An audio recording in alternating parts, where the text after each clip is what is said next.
Oh.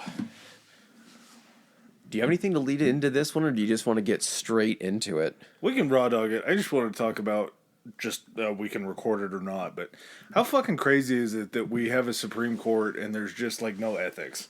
Like there's just no rules.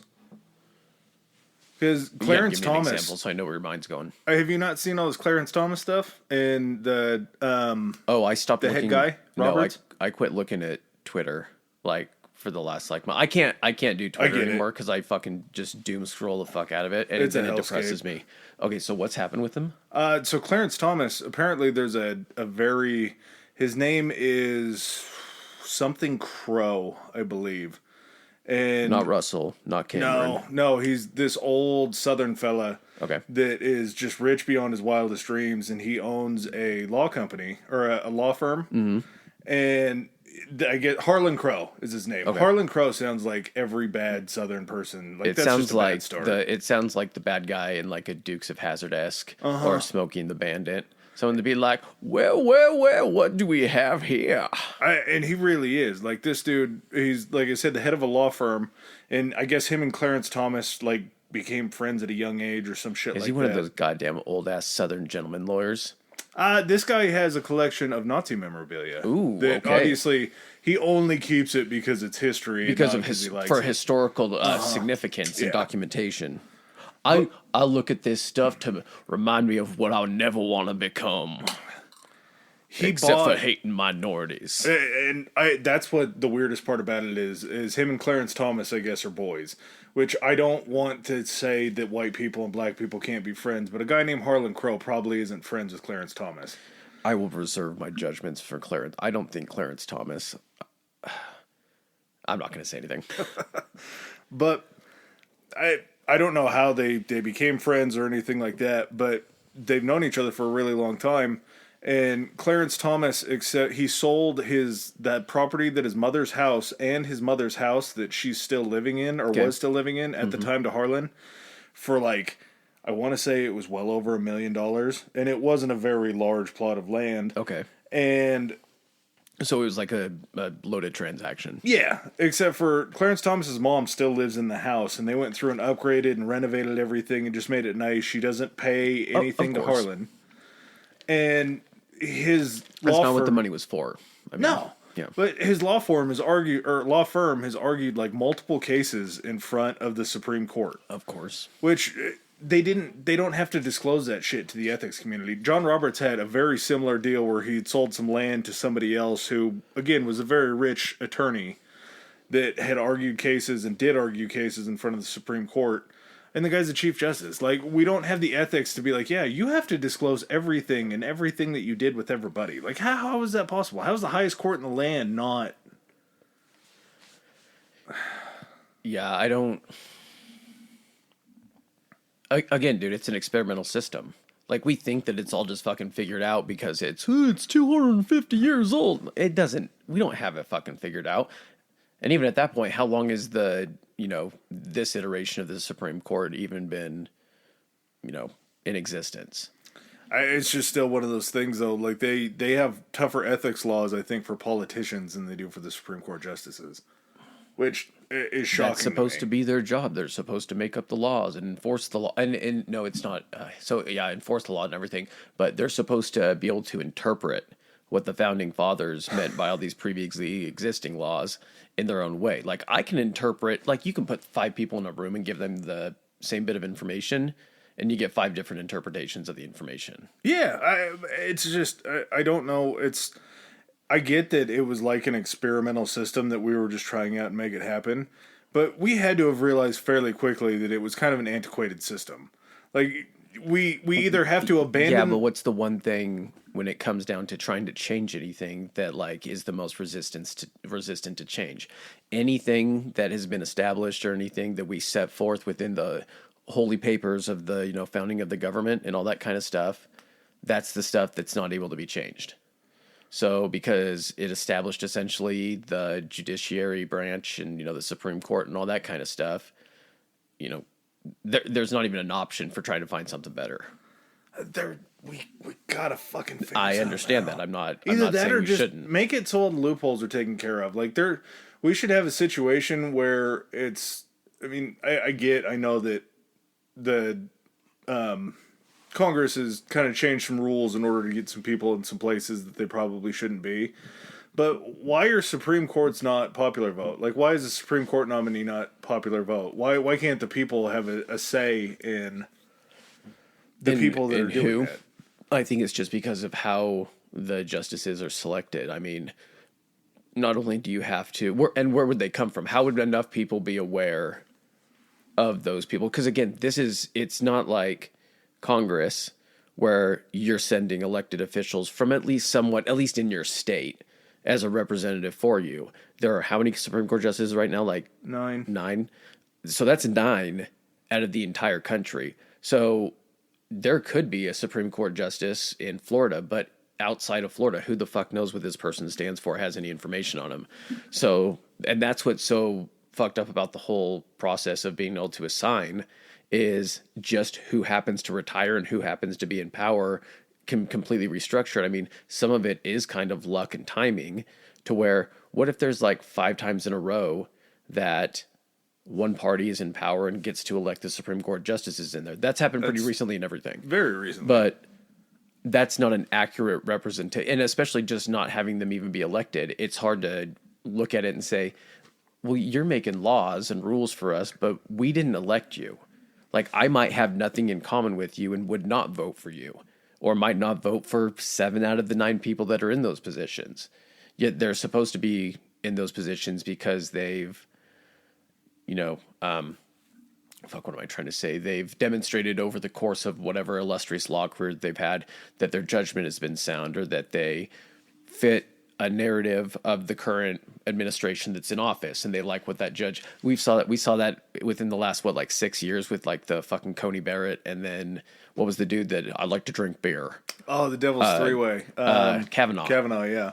We saw that just recently, where those people were not essentially along what the mainstream thought process or social the direction of the country. Exactly. So yeah, it's a very antiquated and it's an outdated system. It's one of those things where it's in the holy text, so you can't touch it. The holy text that we've amended many times. Yes. Do you have a favorite Supreme Court justice? I like RGB. Just the fact that she was in there so fucking long. I think I found this guy. Do you know who Byron Whizzer White was? I feel like I came across his name when we were looking up something for Roe v. Wade or something like that. I don't know. He I don't know. I guess he was in it for a long time, but Byron White was an American lawyer, a jurist, and a professional football player who served as associate justice from the Supreme Court of the United States from 1962 to 1993. So so on the Supreme Court, or an associate of the Supreme, that's you're a judge. So was he like one of the main? He was a Supreme Court justice. Okay. And very cool to think that a football player that became a judge, like, we actually saw a football player go into politics, I guess, in a way, and not be just a complete moron. Who are you talking about? Every football player that's tried to run for office, it feels like. You're saying the Whizzer. We saw someone, the Whizzer, yeah, was a football player that made it. I was like, the Whizzer made his way into, I guess it's not really politics because it's still the judicial system, but he actually did something. Shouldn't. That's the whole point. Is that should not be politics. Yeah. He was a real big deal. He didn't go for a terribly long time. I believe he was a judge for a little while between his football career and his Supreme Court career. But in 1962, JFK got to a point, well, I guess it was 60 to 63 when he was in, but he got to a point, I believe it was 2 Supreme Court judges, and one of them just happened to be an old ex-football player. That kind of blows your mind, huh? Yeah, a lot of things with JFK blow my mind. Unfortunately, the blowing of someone's mind actually blows my mind. Having to watch that, dude. I texted you last night watching that documentary. Yeah. Within 9 minutes of the documentary, credits included, they went over that And it wasn't just like, we're going to keep showing you replays and then we do the rewind to be like, see here and the rewind. Like 4 different instances in 9 minutes of showing that section of the Zapruder film. Was it in HD or was it still the original? It was colorized and everything. Was the original black and white? Yes. Okay, it was the colorized one, and it might have been just slightly enhanced, but I mean, it doesn't need to be any more enhanced than the original to get its point across. There's a super polished version that's out on the internet that is just shocking. Where you can probably see the matter and stuff like Yeah, for as weird as it is, I feel like the whole situation with the JFK assassination, like, it's just got to be fantasy in my mind because all of the working things that happen, like, I get that it was a reality and everything like that, but when, like, you watch a Zapruder film, I just can't rationalize that as something that actually happened. Yeah. Well, if you can't guess it already, we're talking the JFK assassination today.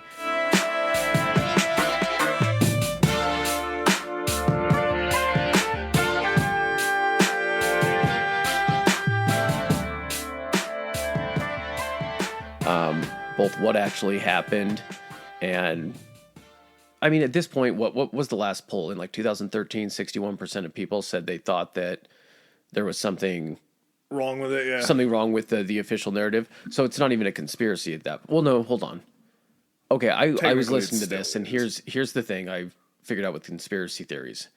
It's not the word conspiracy, it's the theory.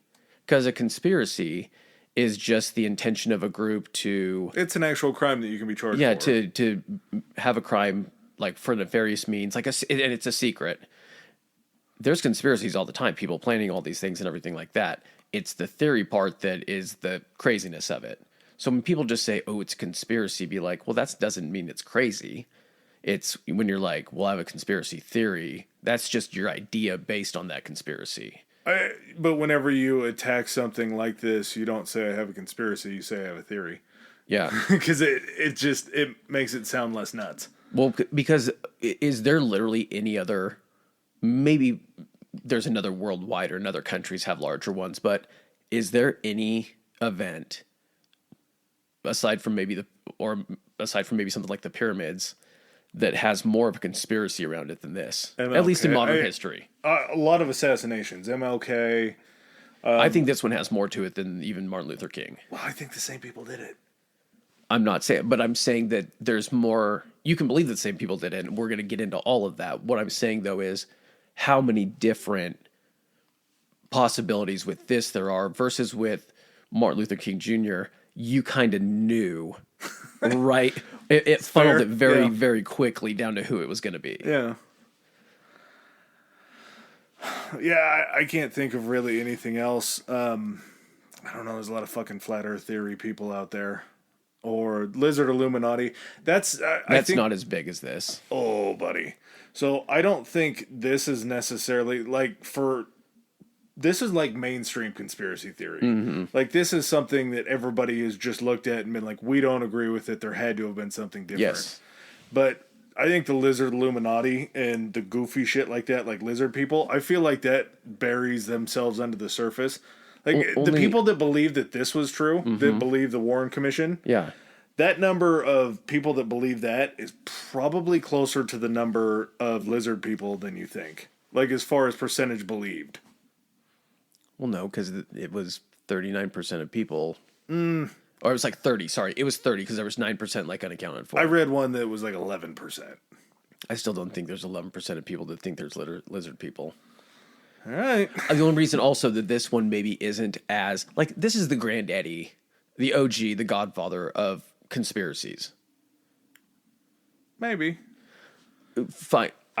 Find more documentaries about something. Maybe nowadays there's like aliens and shit, but the only reason that this thing still isn't as prominent is because it was back in the 60s and it really doesn't have a lot of relevance today or anything like that. Also, I was just doing so much research on this.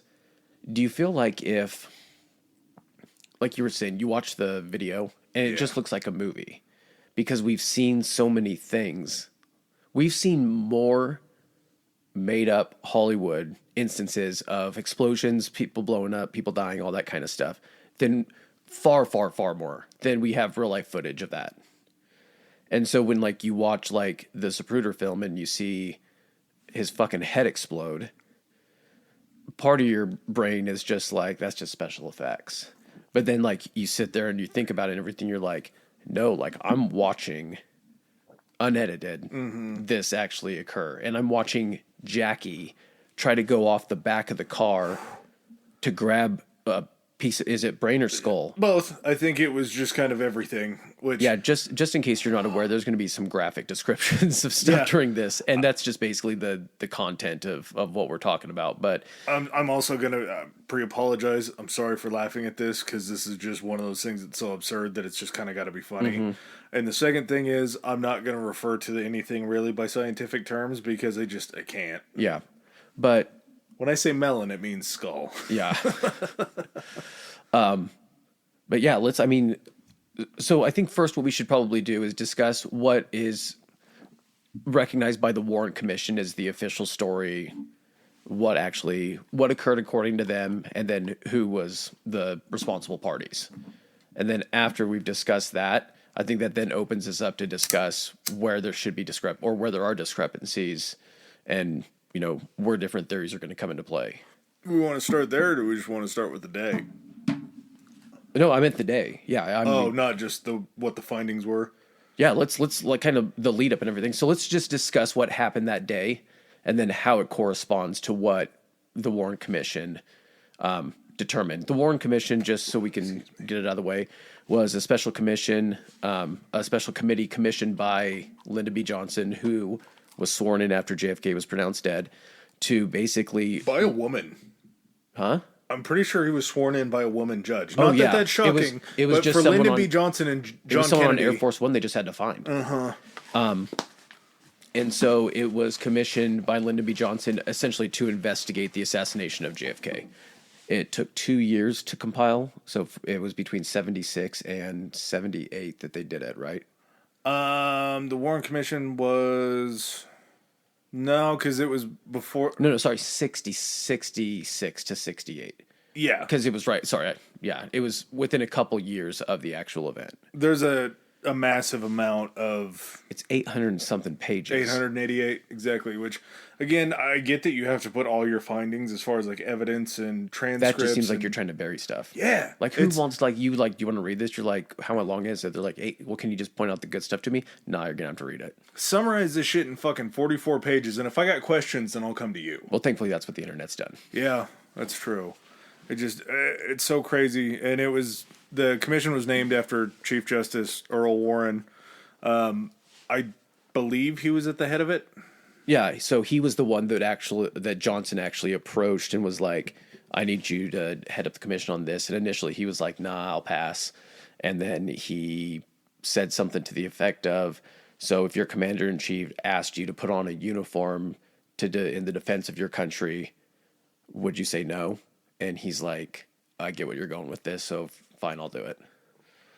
And the only really other makeup of the Warren Commission that we have to mention, just because it may or may not play a role later on, Allen Dulles, the former head of the CIA. Why was he the former head of the CIA? We actually made mention of him in the LSD episode, in the MK Ultra. Mm-hmm. And it just wasn't a great man. Didn't seem like he was a real team player. May have had an axe to grind after Kennedy had let him go. There we go. That's what I was looking for. Yeah.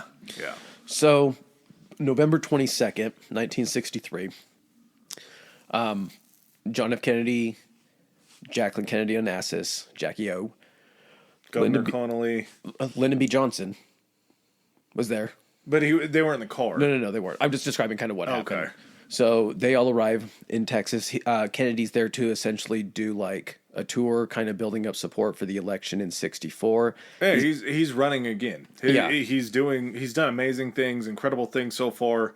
He's probably pretty much going to be a shoo-in to get reelected, but you still have to hit the campaign trail. Mm-hmm. Well, he was also there, they said, because there was some type of like schism between like Texas Democrats, and he was there trying to like mend fences because he needed everybody on the same page kind of come election time, all kind of sending the same message. Democrats in Texas, I mean, you have to try to bring everybody that you can. Mm-hmm. So Lyndon B. Johnson, his wife, was it Lady Bird Johnson? Is Yep. that it was? Okay. That wasn't her real name, right? Yeah, it was. Oh, seriously? Oh, I don't think it was like her birth given name. But that's what everyone called her. Yeah, just okay. Lady Bird was her nickname. So they're all there to do this tour through. They've gone to other places in Texas as well. So this is when they were doing their stop in Dallas, and they get in a limousine. They have a route from I think like the airport or wherever Air Force One landed, and the route takes them through a certain section of Dallas, downtown Dallas, and then they're meeting at a place for a luncheon. It's called, what the fuck was that place called? I don't remember the luncheon place. Okay. They're trying to get to some place to have like a luncheon.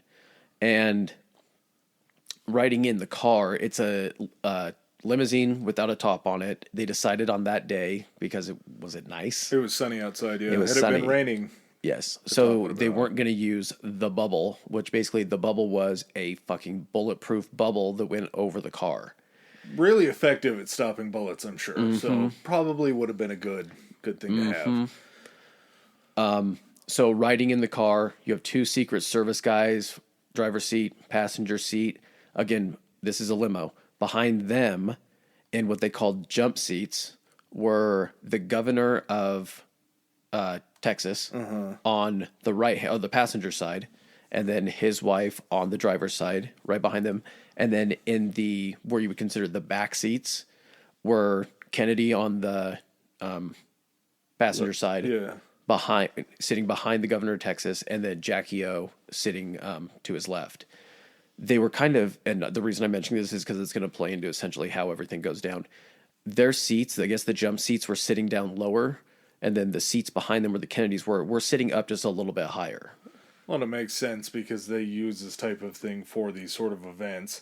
You put your top shelf up there. Yeah. You want to show off Kennedy and Jackie O. It's not safe to have them sitting like up on the trunk, so you need to raise them in stature to be able to be seen. That or the seat was at just normal position, and they're like, we're going to need to lower the governor's seat. just park that shit on the floorboard, basically. I can see JFK pulling that. JFK was a very interesting man, and we will do a full episode on him. But this dude's confidence for... I'll say it this way. JFK probably should have died like 5 times in his life. Yeah, I'm sure. He was read his last rites multiple times in the hospital. They had a Kennedy death watch while he was a senator. Did they really? Yeah, because he went in for, I think it was like a bladder infection or a UTI, which I immediately thought it was probably from banging somebody. But it was something that was like a side effect from a back surgery that he was having when he got it. Yep. And, well, he went in for back surgery, and then he ended up with this bladder infection. So it all kind of lines up that way. But, yeah, they had a death watch on the news for Kennedy. They sent a pastor in to give him his last rites, and then he just slowly got better and better and better. And this was when he was a senator, so this was pre-president. Yeah, well, this was a little bit more severe than a bladder infection. Yeah, a little bit more, but the guy's just absolute confidence in life to just seem like do everything. Youngest president, still the youngest president ever elected. I mean, top of the world, man. So the route takes them through downtown Dallas. It goes down Main Street. It takes a right onto Houston Street into Dealey Plaza. And Dealey Plaza is basically just kind of a wide open area. There's no buildings there, but it's basically where like 3 roads kind of fork. Yeah. And then they all kind of merge together to go under like a railroad overpass. And he turns right onto Houston, and then he's turning left onto Elm, and this basically takes him on the left fork, I guess. It would be the far right fork in the direction the car is going. Down kind of a hill, curving down, and then underneath the underpass. Well, to each side on Elm, there are these little like grassy areas, not parks, because you can't really access them because you can't go across the road. More like a knoll. Yeah. There on one side there was a slight knoll that happened to have been kind of grassy. Is that what knoll means? It's like a little hill? Yeah. Huh. Yep. And so coming down the Elm Street at about 12:30 p.m. and the reason they're able to know it's 12:30 is one of the Secret Service agents following behind Kennedy's car. So you got a Secret Service vehicle behind Kennedy's car. That one has, I think, 4 agents in it, and then like 2 guys on running boards hanging off kind of the side, like you would see in like a SWAT movie. Yeah, that this could lead into a conspiracy theory, but those Secret Service members were carrying AR-15s. Well, why wouldn't you be? I didn't know that AR-15s were that old. Yeah. I thought it was a newer gun. At that time, that was Vietnam and everything. So there were like M16s. Really?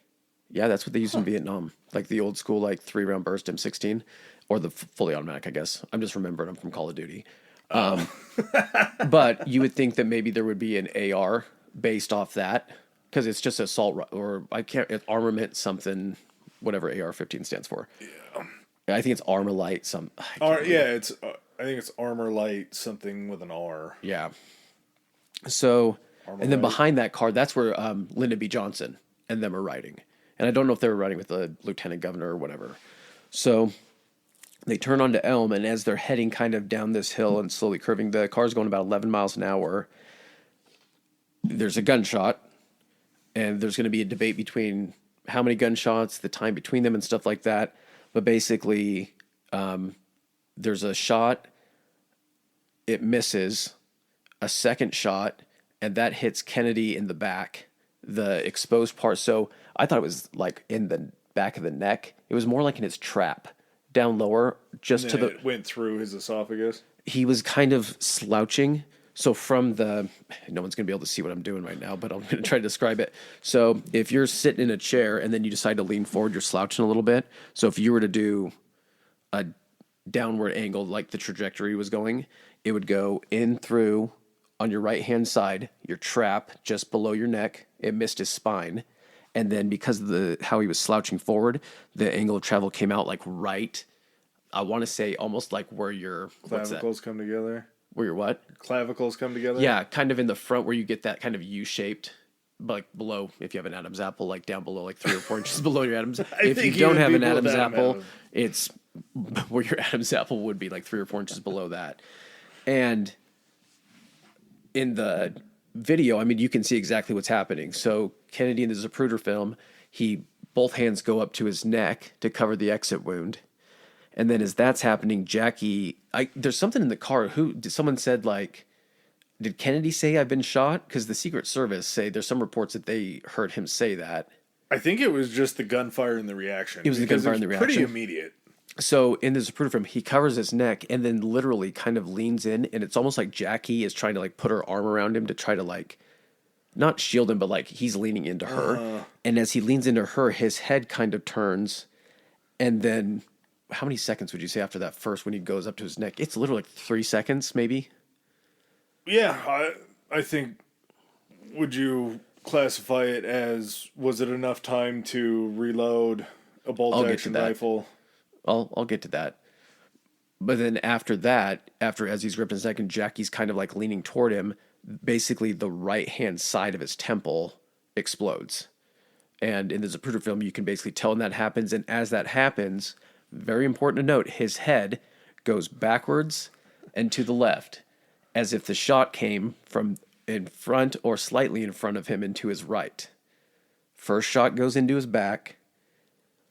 I know you're going to offer your explanation. I'm going to be completely open to trying to rationalize it. I'm not good at science, so I don't really understand. But as he's hit with that shot, you can literally see like the front of his skull kind of explode a little bit. And that's when Secret Service kind of gets on the ball of knowing something's going on. They try to speed out of there. The guy jumps on the back of them to try to cover them. Jackie starts leaning over the back of the car to go out onto the trunk because she, like we said in the first part, she's trying to pick up a piece of his brain and everything, which that's pure shock of seeing just what happened, everything like that. That's like seeing if someone got their finger cut off, you looking down and being like, I should probably grab that because they could like... Do you think that's kind of that had to have been the rationale, right? I think it was like watching Humpty Dumpty fall and trying to put him back together. Like, there's no possible way that part of his skull and brain are going back onto his head. But I think in essence, it was like she spilled a glass of milk and was like trying to run down to clean it up real quick. But like pure shock, like not having any understanding. This was just instinct driven. Like, that's a piece of matter that's on there. I don't know what it is. That doesn't belong there. That belongs on my husband's head or in my husband's head. I'm going to grab that. And so as soon as that happens, Secret Service agent from the rear runs and jumps on the back of the car, and it basically just hauls ass underneath the overpass. They rush Kennedy to, what hospital was it? Something Memorial. Which one? It was something Memorial. Heartland? Like that. Yeah, that sounds right. Heartland Memorial something. Rush him there, and I'm not sure why. you have because when he got there, apparently he still had a pulse.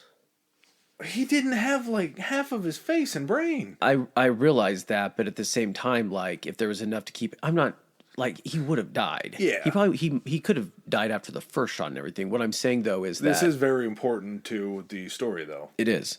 So they get him there to the hospital, and because he still has a pulse, they perform a tracheotomy. And what did they use for the tracheotomy? Where does the tracheotomy go? Kind of in that same spot that he got shot. So they used that spot. They literally did the They operation. just shoved it through the hole? I think they cleaned, either cleaned it up or made it to where they needed. They used that hole to put in the tracheotomy to keep air going to his lungs and everything like that. And then literally minutes after that happened, he was pronounced dead. Do you think they plugged up the backside where the entry wound was just to make sure that it was that the oxygen was pumping down his lungs like a carb? Well, and when we discuss the autopsy and everything, it's just this thing is a fucking comedy of wait, you guys did what? It's fucking ridiculous. So there's no turn in the story where there's not an alternate, seemingly better answer to the question. No. So after this happens, do you want to take over? Am I talking too much? No, go ahead. Okay. So after this happens in all of the chaos, of course, not everyone's just following Kennedy to the hospital. Secret Service is locking down the area, Dealey Plaza. They're searching buildings and everything. There was a motorcycle cop that was following toward the back of the motorcade. And I think he was coming down it's not Elm Street. I'm trying to think. I think he was coming down Houston Street when the first shot went off. It was the street that they turned from Yep. onto Elm. And he heard the shot, and I guess he looked up and thought he saw pigeons flying off the roof of the Texas Book Depository, the Texas School Book Depository, which is a building that basically overlooks Dealey Plaza. It's right on the corner where they turned off Houston Street onto Elm. Right on that corner. Massive building. Yes, it's a huge building. I mean, comparative to the buildings around it and everything like that, yeah, it's only 6 or 7 stories tall. It's not, but it's huge because you have to store a bunch of books in there. Yes. Well, it's basically a 6-story warehouse. So he sees some pigeons flying off there. He apparently was a deer hunter, so he recognized the sound of a high caliber. Super cop. Yeah, super cop. And he goes into the Texas Book Depository. It's not, from a lot of the reports, it didn't sound like it was chaos because it's not like everything was happening there. As soon as it happened, the cars were gone. People were kind of had gotten down on the ground because they heard shooting and everything, but it wasn't mass panic of everybody. Everyone just dispersed, and then Secret Service and cops were trying to wrangle people at the scene of the crime to try to get testimonies. Well, there was still an active shooter on the loose. Exactly, yeah. So this cop goes into the Texas Book Depository and almost immediately runs into essentially the supervisor of the building, right? Do you remember what his name was? No, but he was the guy that kind of helped facilitate get Oswald the job. Yeah. Oswald had interviewed with him. Mm-hmm. Ooh, we haven't even gotten to his full name yet. Oh, yeah. So cop tells him, hey, I think something came from this building. He's like, I need you to take me up to this floor, up to the 6th floor, I think it was. Just very accurate with this guy's understanding. And this is all in the Warren report. This is where all the information is coming from, is his testimony essentially to the feds and the government during his questioning. So the guy who walks the cop through the book depository is Roy Truly. I think he was the superintendent of the building. And I don't know if they get in an elevator or they're going up the stairs or something like that, but they end up seeing somebody in the 2nd floor, or was it 4th floor break room? I thought it was the 2nd. 2nd floor. They run into a guy who's just bought a Coke out of the vending machine, and the cop is like, who are you? Stop. And the superintendent's like, oh, he works here. And that employee's name happened to be Lee Harvey Oswald. Just enjoying a Coke. Going about his business. The triple name trifecta of bad people in this world. I think he may have started the 3-name trend of addressing certain bad people with 3 names. John Wilkes Booth. Oh shit! Maybe that's why they went with the Lee Harvey Oswald. They had to, in the same vein of presidential assassins. Yeah. And that's another thing that we can't really sell short on. This was JFK was the 4th and so far most recent. Last. Yeah, but most recent. Yes. Or presidents to be assassinated. It was Honest Abe. Then it was Garfield. Guy probably hated Mondays and didn't agree with him. McKinley, who got shot at a Pan American exhibition, which, if you didn't listen to our World Expo episode, we didn't mention it. So now you know about that. Yeah, he died like 2 weeks later. But of that. Yeah. And then we have JFK, and I believe they said 4 for 46. All 4 of them were gun related. Yeah. I mean, what else would they be? Oh, I guess stabbing. Or bombing. Poisoning, or yeah, that's true. I didn't even really think about it like that. So they let him go. Lee Harvey Oswald ends up leaving. They go up to the 6th floor, and he thought he had seen something from like the corner window when I guess he was approaching the building, or when he looked up and saw the pigeons. And there was one window open, probably. Yeah, and so they're looking around, and I'm going to get a little bit of the details wrong. I don't know what gets found first. I think first off, there's no way they don't smell gunpowder as soon as they get up there. I don't think they did. Really? You don't smell it like that, man. Like with those, even in a confined building, though. No, because the rifle was sticking out. You still do. You're still clearing the breach, though. With shell casings like these, like copper shell casings and everything. It's not like a muzzle loader where there's like. It does smell a little bit, but if an open window, some airflow and everything, you're not going to smell it like that. I guess it was only 3 shots. Yeah. So maybe within the course of investigating this area, they find not just them, but I think during the investigation when they bring more either FBI, Secret Service up, they end up finding 3 shell casings, and they find a big paper bag. And then they eventually find, kind of wedged between some boxes or crates, I can't remember what they call them, they find what the fuck is this thing called? It starts with an O. No, it's the gun. Yeah. It doesn't start with an O. It's an hilarious name. It is the Mannlicher Carcano rifle. Oh, Carcano, C. Yeah. Yeah, no, C. The Mannlicher. It's, weirdly enough, Mannlicher apparently is German.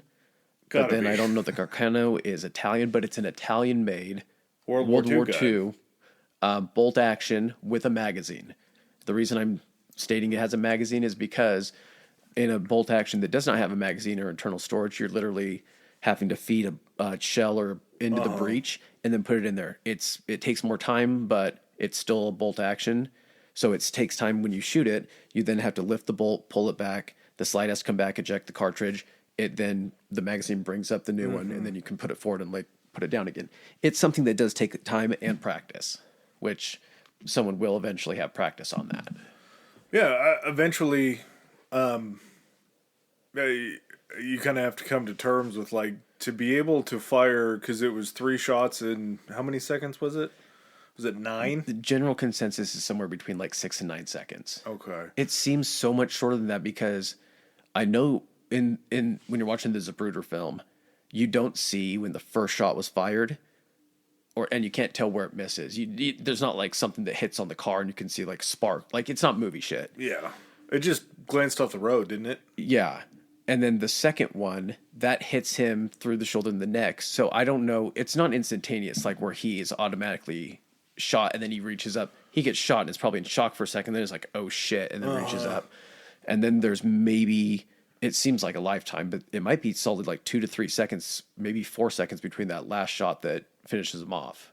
So to fire a shot, pull back, reload, sight it back in from 80 yards away is what it was? I was going over this in my mind. I used to hunt when I was younger, and so I've used, and when you're hunting, The only rifles that you can use are bolt action. You can't use semi-autos. It's ridiculous that you should even think that you have to use semi-autos if you're semi-automatic. If you're that bad of a shot, you probably it's not that. It's that like you already have a fucking gun against like a deer. Unfair. You don't need to be able to pop off, a bunch of fucking shots at the deer. Chances are, too, semi-automatics aren't as accurate. Your first shot might be accurate, but if you try to pull multiple shots, if you might just wound the animal, and it's gonna walk off and just be hurt.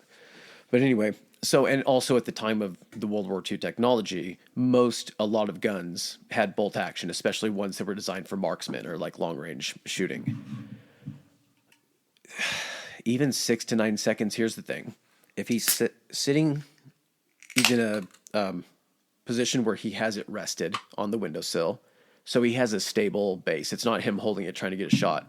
He probably set himself up a decent position. I'm going to get into Lee Harvey here in a second, or we're going to talk about it. We need to discuss how he got caught, because it was very quickly that he got caught. But he was a former Marine. And during his time in the Marines, he did actually score pretty well on his shooting. He's a marksman. He wasn't an expert marksman, was he? Well, after the first time for Lee Harvey going in there, the first time he took his marksman skills challenge or whatever it is, he scored a 212, which is slightly above requirements to be a sharpshooter. 3 years later, he scores a 191, not enough to be a sharpshooter, but still enough for marksman grade. So not a bad shot. That still doesn't make this shot easy. No, and just to counteract the great numbers that you just gave, he also accidentally shot himself in the elbow one time. Yes, I'm not sure if he did that purposely to get out of it. Yeah, still. Doesn't look good. No. It's not a good look. There's something else that happens that might not be a good look either toward his marksman skills. An expert marksman that accidentally shoots himself, you're getting knocked down a few pegs. Yeah. So, but to be in a position to sight up on a car traveling away from you. Going like 10 miles an hour? They said like between 10 and 11. Here, this is the best way I can describe this as far as the shot goes. Hold out 3 of your fingers in the way that Americans do. Like when you hold out your middle finger, your index finger, and then your ring finger. Mm-hmm. If you're looking at those where your fingers join your actual like palm and everything, that is the underpass for where these 3 roads in Dealey Plaza are going. Yeah. If you're looking at your fingers, the one on the far left, that's Elm. That's where Kennedy's traveling down. If you were to look next to your fingernail, that's where the book depository is. And the window that he's in is the farthest one away from your fingernail, but on that same side. So it's as much as you can in that building, getting a straight line of sight. It's got a little bend to it. It's the most advantageous position in the building. Like, yes. It was well thought out. Yes.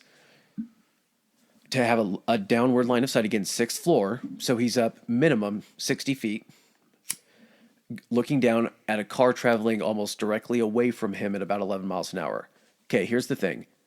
The car is about 240 feet away, which doesn't sound like a ton, but it's 80 yards. That's a lot. Still a lot. That's not taking into account, I don't know, the height as well, because that does add on distance to it. And as that shot and everything, if he's following Kennedy down, takes the first shot, misses, with this, he doesn't really, if he's a marksman, he's not taking his eye away from the scope. He's just doing this. Like, the way I'm acting as Adam is I have the gun in my hands, my eye is staying close to the scope. All my hand's doing that I pulled the trigger with is going up, pulling the slide back, putting it back down, and loading in the next round. Even fragmental movement of that bolt action, though. No, I'm not saying he's staying precisely on the target. He missed the first time, obviously. And so, but what I'm saying is to then make sure you're sighting up for another shot while the car is still traveling away from you. It's getting further away from you. To do 3 shots in a span of 6 to 9 seconds and to make the last 2 accurate is pretty fucking difficult. Yeah, I don't. That's not even to say your adrenaline kicking in and all that kind of stuff. Like, unless you're a complete fucking psychopath, man, you're about ready to shoot the president, commit a, well, actually, weirdly enough, not a federal crime at that point. It was a crime, but not a federal crime. But just to be able to figure out the rate of speed that the vehicle is moving to be able to lead that shot, because it's not like you can just keep it fixed on the president and move along with it. You have to be able to lead it a little bit ahead of him, don't you? It's an exceptional shot. Yeah. Not just making it once, but multiple ones. So that's kind of describing what they found up there and kind of like what the theory is behind Oswald being up there. Yeah, he was found like 70 minutes later. They caught him like an hour and 10 minutes after that. Dallas He was police working caught him that day, but he left. And so that kind of raised eventually when they were trying to figure out how to tie him to this. His boss was like, yeah, he should have come back today. He leaves. I guess he gets on a bus. And as he is traveling back to his house, coincidentally, one of his former landladies, landlady, was on the bus. So that's how they were able to identify him on the bus. Like that's where they knew he went. Yeah. You know, when they were putting together his escape or his whatever. timeline. He gets, His timeline for where he went afterwards. He goes home and he had a 38. Let's see, what kind was it? It was like a 38. It was a revolver, wasn't Smith it? and Wesson revolver. Because that was the one that he had allegedly used to try to assassinate that Republican at his house. No. That was the rifle. Oh, it was the rifle again? Yeah. Oh, I thought he tried to use a revolver on that guy. So there was something about like him zipping up his jacket or something like that during like the Warren Commission when this lady's giving testimony that was supposed to it's like a movie when you kind of foreshadow something like what's in his jacket. So there was someone during this time frame when they're questioning, because of course they're still at the scene of the crime. They're trying to get reports out, put out APBs on suspicious looking characters. Someone gives the description of Lee Harvey Oswald, which was I think like 5'8". He's like 100. Wasn't he like 135 pounds? Tremendously average looking individual. Yeah, and also somehow. So they kind of had like a description of like hair color, height, and everything. So there was APB put out on that. And then he's walking down the street away from his house. Not sure where he was going. But cop, what was the cop's name? Fuck, Dippet. Yep. What was his full? Do you have the full name? No. I thought it was just Officer Dibbets is what I saw. Dibbet. So this guy, he gets the APB and sees this guy and basically kind of is following him in his car and pulls up very slowly next to him to ask him a question or something like that. And I think he must have been he was following him and Lee Harvey was walking on the right side. So he had the passenger seat between them and everything. So I think he came up and leaned against the window and was asking the cop asked him, he's like, hey, what are you doing? Where were you? And something happens to prompt the cop to get out of the car, and he starts walking around. And as he walks around and gets around to Lee Harvey's side of the car, 4 shots end up ringing out. Pop, pop, pop. And at this point, there's like 6 or 7 witnesses of people around that hear these shots and see this cop get shot, and then see this guy basically like take off. So now you have more people being able to provide descriptions and everything. Unfortunately, Officer Dippet died, got shot 4 times, had tried to draw his gun because it was out of his holster and underneath him, but unfortunately he got snuck up on. How far away do you think news would have spread in Dallas at that point? Because we're only talking hour and 10 minutes. This was less than that. They had him arrested within like 60 minutes. Yeah, I think they said an hour and 10, but that's how... By where they were in the neighborhood after he took the bus and everything to get away from there, do you think they had heard that JFK had been assassinated yet or shot at? Oh, as far as that goes? Yeah. I'm sure... Because in the 60s, you're not getting like immediate news of that. No, I'm sure it's on TVs, but you're not watching TV and then going outside. There were probably news broadcast, maybe like a news broadcast team. Radios in the car, maybe? At Dealey Plaza. Didn't mean they had cameras on it, but you could have someone out there or a journalist just like taking pictures, and they call or get to a payphone and call back. I don't know if common people, just people on the streets walking around that weren't someplace where a radio was playing at the time, would have had any idea. So at this point, they just see this guy kill a cop. No one's thinking like this is the guy that just tried to assassinate JFK. That's the craziest thing they think they're going to see or hear about all day. Yeah. So through tips and everything and people seeing where this guy went, they're able to call in and basically say this guy killed a cop. No idea it's even related to JFK at this point. Nobody, like the cops don't know this is related. They just, maybe they have an idea, but they basically corner this guy at a movie theater. He sneaks into a movie theater. They go into the theater and arrest him. I'm not sure if I think there's a struggle. I don't know if there's a report that maybe he tries to draw his gun and everything and they're able to like grab it from him. I know he had a mark on his forehead where they said he got beat by the cops, which I'm not surprised. Like, you just shot and Probably killed should the have had cop. a couple more marks. Yeah. So he gets brought into custody and brought to the police station on charges of killing the cop. So during this time, the Secret Service and FBI are doing their investigation and start getting reports in. And then the guy, what was his name? Truly mentioned something The about superintendent. yeah, mentioned something about Lee Harvey not being there accounted for at the office, like after the time he was supposed to be there. So they start kind of putting this together. They find at this point, I think, the shell casing, so they know someone had access to the building. They put out, I think, a search for Lee Harvey Oswald, end up getting back to the police station to do this and realize that these other cops have brought in the guy that they're looking for killing a cop. Tremendous find. Yeah. And so this is basically, at this point, the conclusion's already been made that this is the guy that shot and killed JFK. Like, it's one of those things that it was already kind of made. It was laid to bear right there. That was the narrative from the get-go. And from where they had him in the police station to the interrogation room, there was like a 30-foot stretch of hallway just filled with reporters. So every time they transported him back and forth, I think they said 18 times. So 9 trips, basically, Why? One there, one back. Just talk to him in the fucking cell. You got to start getting fucking information out of him, finding out there's more people. Yeah, involved interrogate him in everything. there. Don't keep walking him by reporters or Reporters Plus. Well, they're asking him questions. He's saying, I didn't do this. I had nothing to do with it or anything like that. He was denying even having anything to do with, like, the cop or anything, despite literally being found with, like, the revolver on him. People watched it happen. Yeah. So at this point, Lee Harvey Oswald is the lone gunman, and the findings of the Warren Commission, despite... We can't forget about how he ends. Oh, yeah.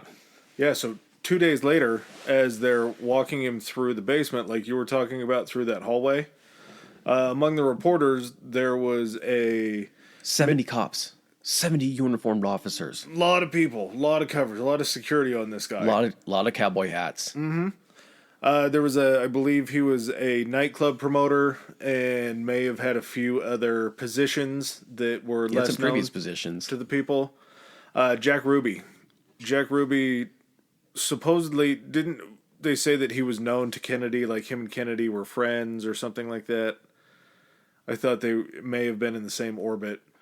But Jack Kennedy pulls a revolver in the hallway. Not Jack Kennedy. Or John Kennedy. Pulls a revolver. Or, no, Jack Ruby. Jesus. Too many J's, too many Rubies. Just do Ruby. Okay, so Ruby pulls out a revolver from underneath his jacket, shoots, and kills Lee Harvey Oswald on national TV, on live TV. All these cameras. This is the most ridiculous fucking thing in a story filled with ridiculous fucking things. He is on, like you said, live national TV. They open, like, the basement door. It's in the parking garage underneath Dallas Police Station. Police department, yeah. They've taken the precautions to switch cars around a couple different times of, like, how they're going to transport him. They finally decide on, like, an armored car. And did you watch the footage? I've seen the shooting in the snippets. I haven't seen it's. I saw maybe it was like a 10-second clip. That's probably what it is. They walk him out, and he's being on each side of him. He's got, I'm guessing, a detective because essentially they're wearing blazers and fucking cowboy hats. Lined look like a bunch of detectives because they're all lining this area that they're bringing him out, this little kind of narrow corridor out to like the main parking garage. And then there's also like reporters and all the camera crews and everything. Jack Ruby literally steps out from like the left side and takes like 4 steps, and as he's taking the 4 steps, like on the last one, pulls out a gun and literally gut shots Oswald from a foot away. Yeah, how do you let anybody in that crowd ever get that close to a criminal? How is there anyone criminal? Anyone that doesn't have press credentials, isn't a cop or a federal agent or anything like that? Like, who's fucking watching the entrances to this fucking parking garage? Yeah, I imagine it wouldn't have been hard for him to get fake credentials from somebody. He seemed to be a pretty well-connected guy, so he could have snuck his way in. He didn't have, as far as everything went, he did not have fake credentials. He apparently, some of the cops in town knew him. Weird that like a nightclub owner or promoter and everything like that would just be friendly with like the cops in the town and everything. Yeah. Apparently he was, so some of them knew him. So like, I don't know if they were like, hey, Jack Ruby just wants to come watch Oswald get taken out, or he's walking in the garage like, hey, Jack, what's going on? He's like, oh, just watching like, You don't have a gun on you, do you? oh. So Jack Ruby goes down for the murder of Lee Harvey Oswald. In the same, coincidentally, 2 days later, he dies in the same hospital that JFK died in 2 days before. Oh, yeah, that's good. That's poetic justice. But Jack Ruby's whole sentencing hearing and everything like that, he was supposed to get a life sentence. They imposed it, and then a judge overturned it later, and he served, I think it was like 21 years or something like that. Well, he only served 4. Or I think it got commuted down to 21, and then, he only served 4. Yeah. Well, no, he didn't only serve. He only served 4 due to the fucking heart attack. Yeah. Yeah. But still, he could have been. So it's tied up then, right? Well, you'd think. I mean, yeah, JFK's dead, but you got the guy that shot him and killed him. That guy got shot and killed. Got that guy. Without divulging any information or giving his motives or anything like that. So that's very, very clean. And then, yeah, the guy that ended up shooting him dies 4 years later of a heart attack in jail. No loose ends, right? Well, I don't know.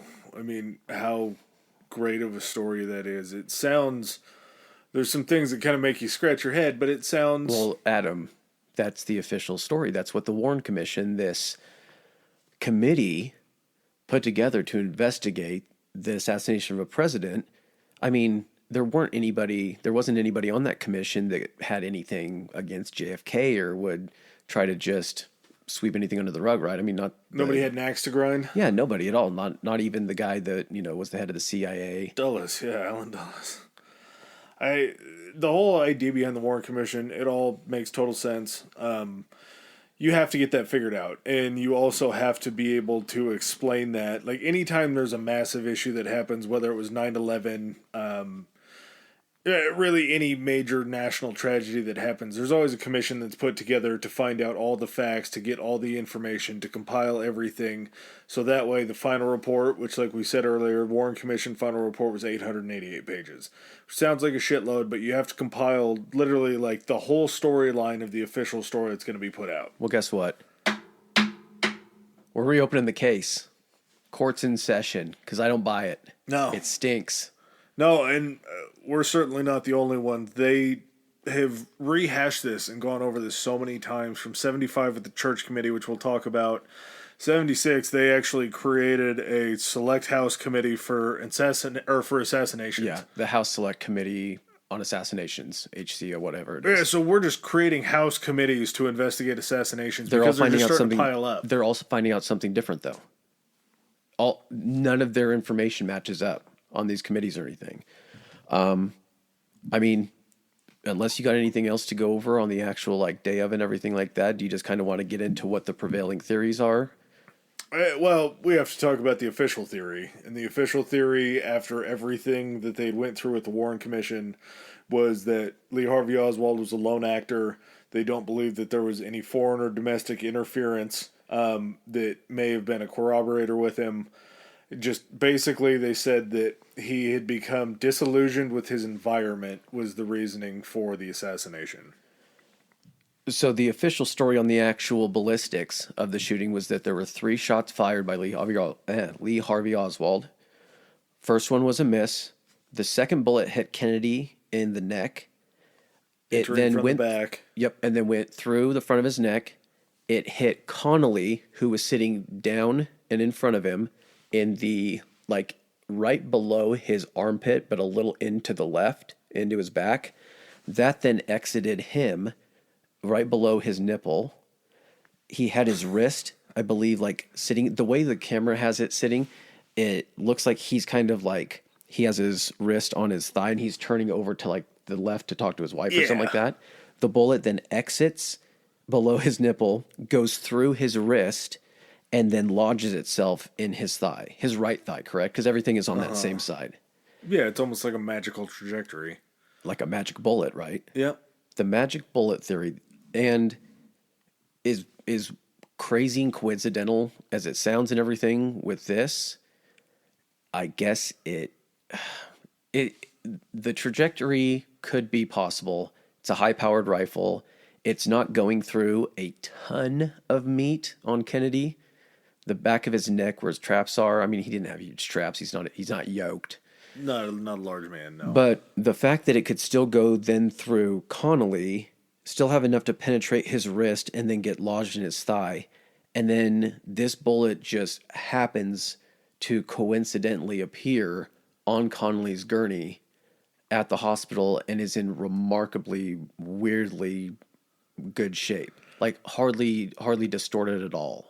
Yeah, I mean, I would push back on that a little bit because there have been a couple recent like ammo experts that have studied the bullet that said even though it was intact was more of the reason why they called it remarkable, like remarkably good shape.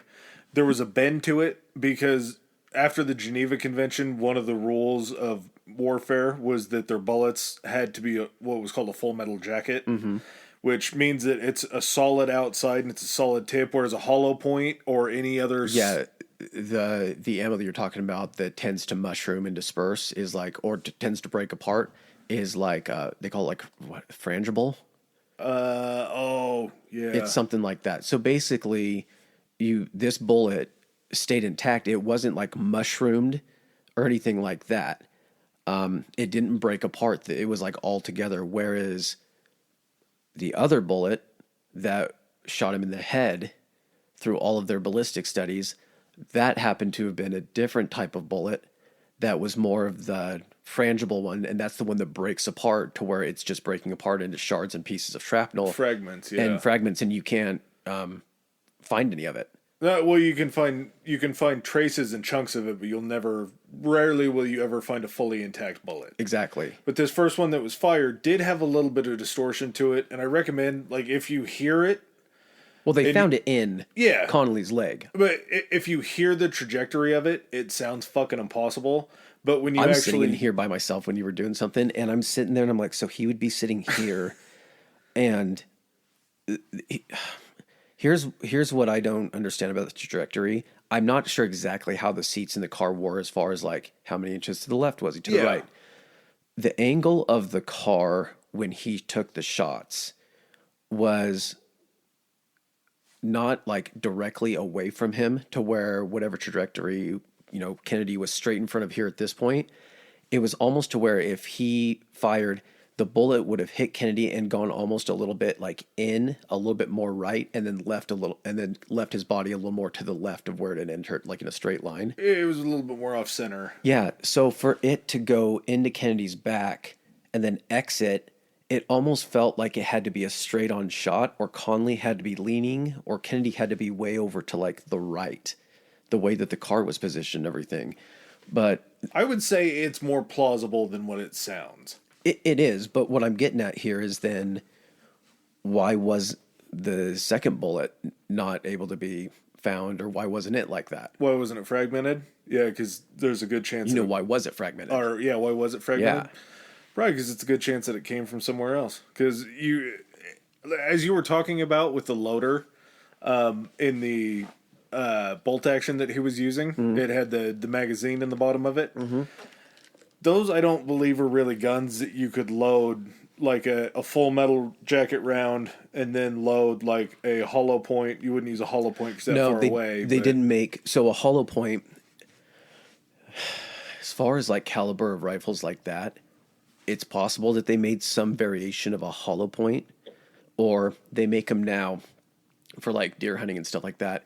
Basically, you have the round, and then the tip of it is almost hardened plastic, So that is like... As it enters, it can... Yeah, but because the plastic essentially can disperse or break apart, it then almost looks like a hollow point inside and can react kind of like a hollow point by dispersing and causing a larger exit wound and more damage. So, but you're going to get more accuracy because it's a solid point in That's front exactly of it the point. So that's why air. they didn't make rifle rounds as hollow points, because it's traveling through the air. Even that non-aerodynamic, okay.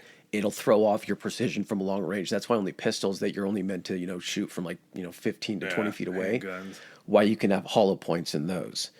But it just would have had to have been a different bullet. It would have had to have been loaded in the magazine Yes. as a second round that you would have had to have known. You'd Actually, have I guess it third would have been third round. Yeah. Yeah. Because the first one was a miss, second one was a hit, third one was the one that dispersed inside of his skull.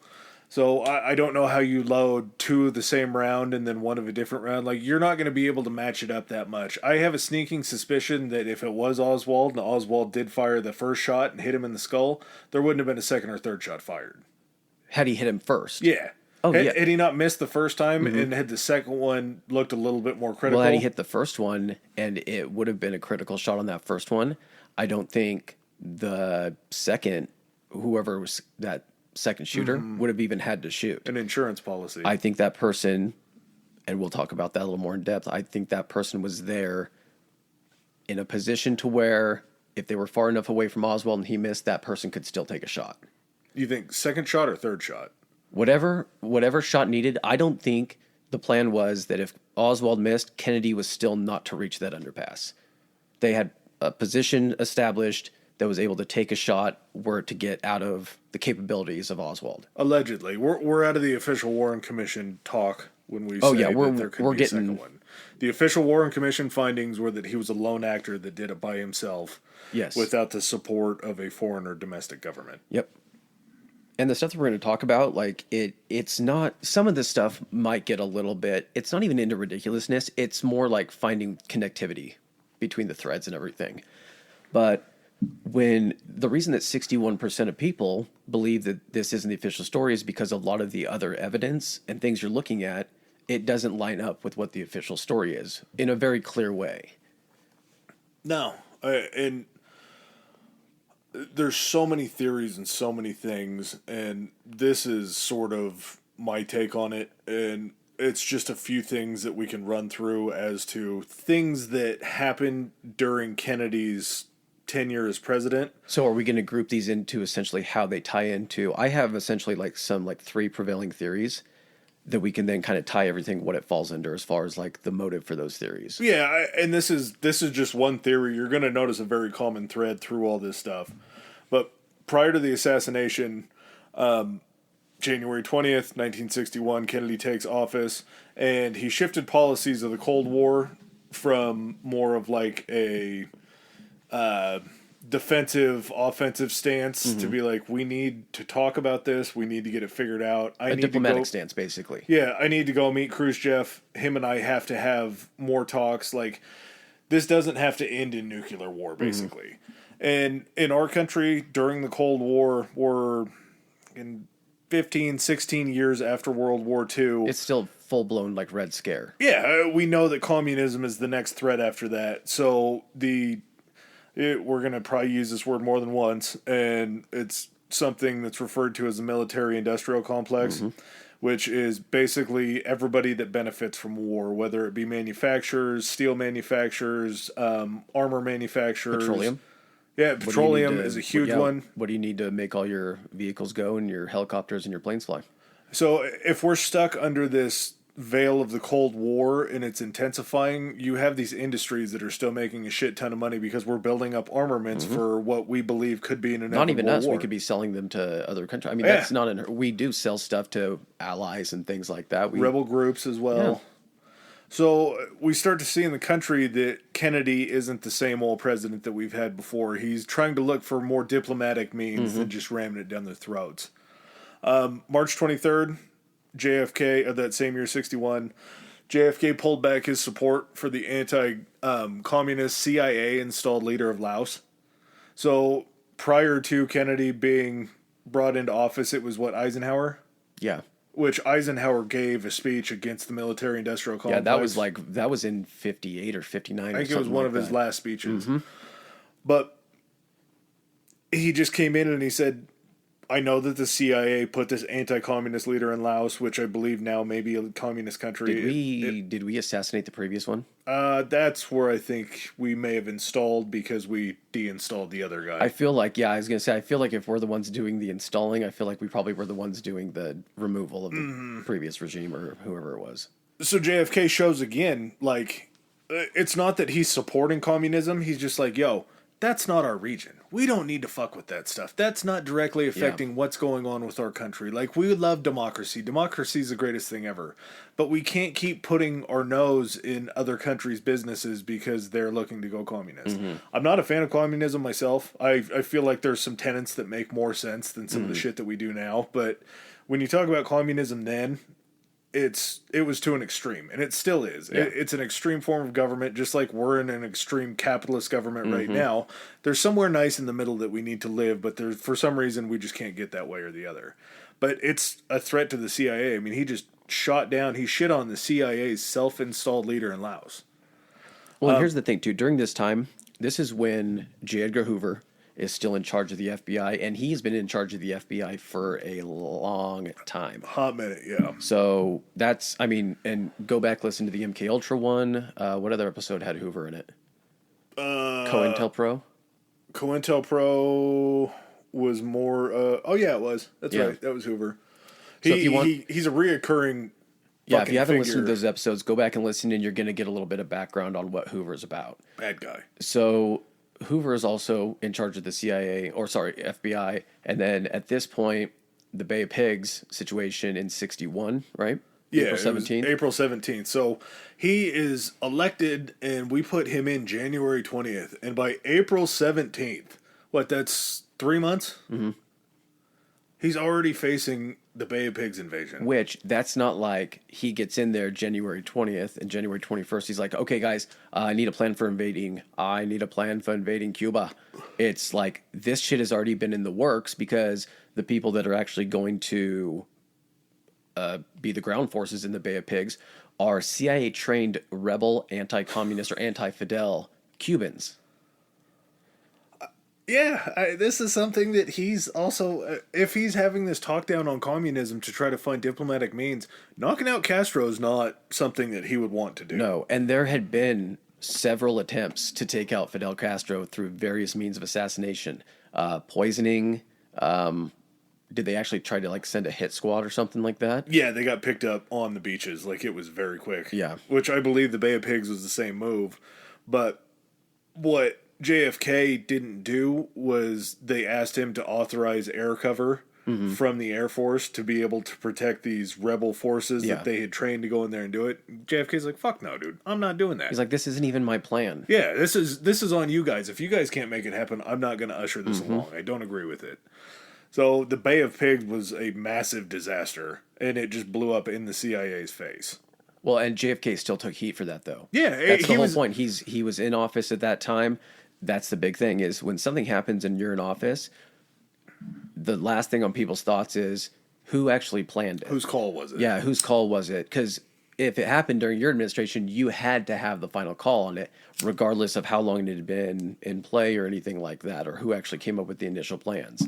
Well, not to mention, since this was a CIA plan, we weren't blasting it out to the airwaves that this was a CIA operation. And had it succeeded, we probably wouldn't have heard about it. No, it probably never would have come to light, huh? Yeah, I never thought about that. It would have been a nice, smooth, easy transition that the American people were told, hey, guess what happened? Fidel actually retired. And, we got someone else in there. One big thing that came out of the failure of the Bay of Pigs invasion was a few months later, he actually passes an order that strips the CIA of all military or clandestine operations and gives control to, it was the Joint Chiefs of Staff, right? Yeah, so he moved it into his cabinet. Mm-hmm. Which makes total sense, because why would you want a very secretive organization fucking stuff up overseas? Mm-hmm. One that you obviously don't feel like you have a lot of control over, which is why he removed Dulles from essentially that position. And another thing, too, with kind of the writing on the wall, there was a really strong belief, and I think that it was also based off of things that were said, that in 64, when the election, his re-election came up, that one of his first actions after the re-election was going to be to forcibly retire Hoover. God, that would have been great. He could have saved us so much. MLK, I'm not good at math. MLK may still be alive? Maybe. There's a chance, yeah. Possibly. Old, but maybe. So at this point, you have trying to remove somebody who had 30 plus years of doing whatever the fuck they wanted with the FBI, regardless. And then you take out the guy that's in charge of the other government agency that does shady shit. And you've definitely made some enemies within the government. Yeah, and these are the people that are in the government, too.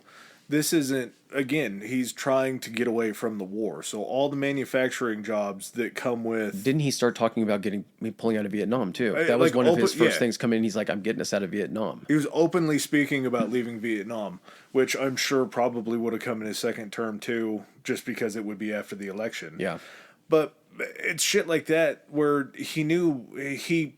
He saw the writing on the wall, and I forgot who he talked to. I don't know why this escapes my mind, but I think it was somebody within his cabinet or something like that had been over in Vietnam for like a French war with Vietnam. Mm-hmm. Well, that's how it kind of started. Is Vietnam, the way it started was there was like a French platoon or French army or something like that was ambushed by Russian-backed Vietnamese, or it might have even been Vietnamese and Russian troops that did that, and so that somehow brought America into it. Well, they fucked up France. They beat the living shit out of France. So all these years before we entered Vietnam, JFK was speaking to somebody and knew somebody who already basically understood, like, this is what's going on over here. We're not going to be able to beat these people at their own game. This is zero-sum. You're not going to win this. Yeah. The Vietnamese are either going to grind you out or they're just going to all-out whoop your ass. Because it's not like he was completely removed from this before becoming president. He was a senator. Yeah. So he was still within committees or hearing all this information because they were the ones that were essentially making the decisions whether to, increase funding for the war, to continue the war, to do all that kind of stuff. So and he had been to war himself. Yes, and it's not like he didn't have backstory on all this kind of stuff. No, he really understood what was going on.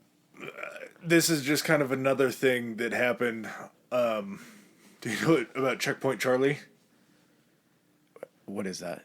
So Checkpoint Charlie was a checkpoint in Germany that was in the wall. Oh, yeah.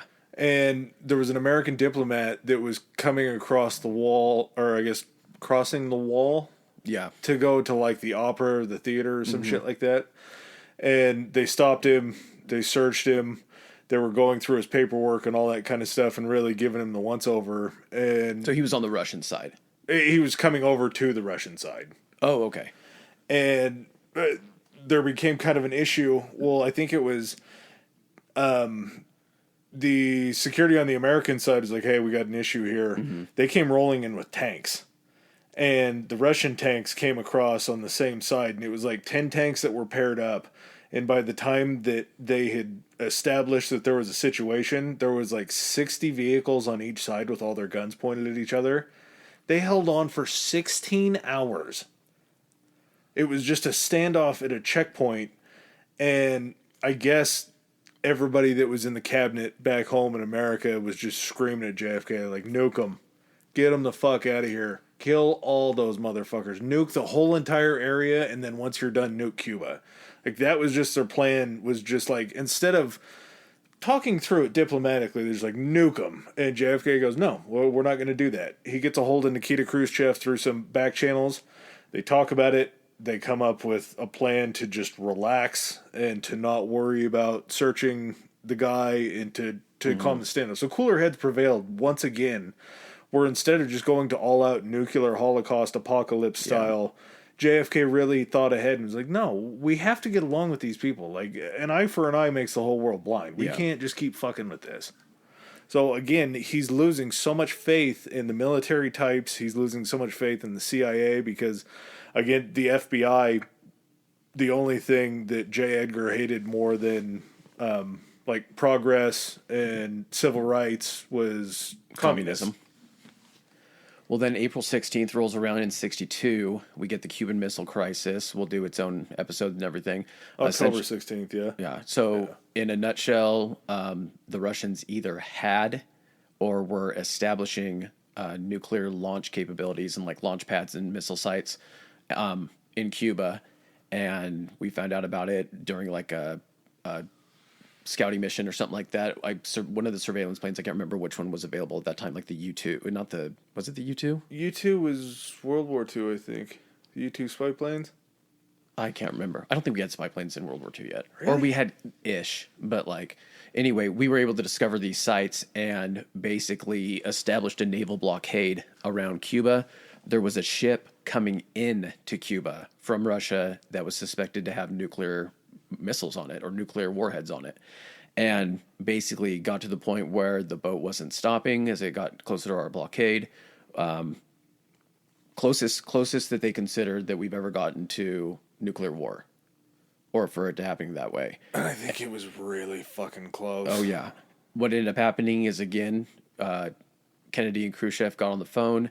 Kennedy talked to him. They decided it wasn't going to be worth destroying humanity for this shit, and an agreement was made to remove like the missiles, any existing missiles or missile sites from Cuba, in exchange for the United States taking missiles out of a country. Southern Turkey and Italy. Was it Turkey and Italy that were then in a position? Here's the whole point. We had basically missiles in positions that were as close to Russia or their territories as they would have had in Cuba. Yeah, I'm not trying to stand up for the communists. I don't think what was going on in Cuba was right. But here's a very large but. We had something that was of nuclear payload that was in Turkey right next to Russia. Mm-hmm. So it's not like they were building them in Cuba unprovocated. There was a thought that, well, if you're close to me, I want to be close to you with these. So this wasn't like... Communism wasn't trying to sneak over into Cuba to get us. Here's the whole point, too. It could have simply been a plan by Nikita Khrushchev to be like, this is how we're going to get these missiles away from our borders, is, we're going to get them into a position where they need to be able to negotiate and give us a little bit of something. And that could have been the whole crux of the Cuban Missile Crisis. I can't blame the communists for doing that. If it's good for me, it's good for you. I can't blame a country for doing that. No. I'm not even going to label it as communism or anything. That was just what a country would do in that scenario. End result is fucking Kennedy's a rock star.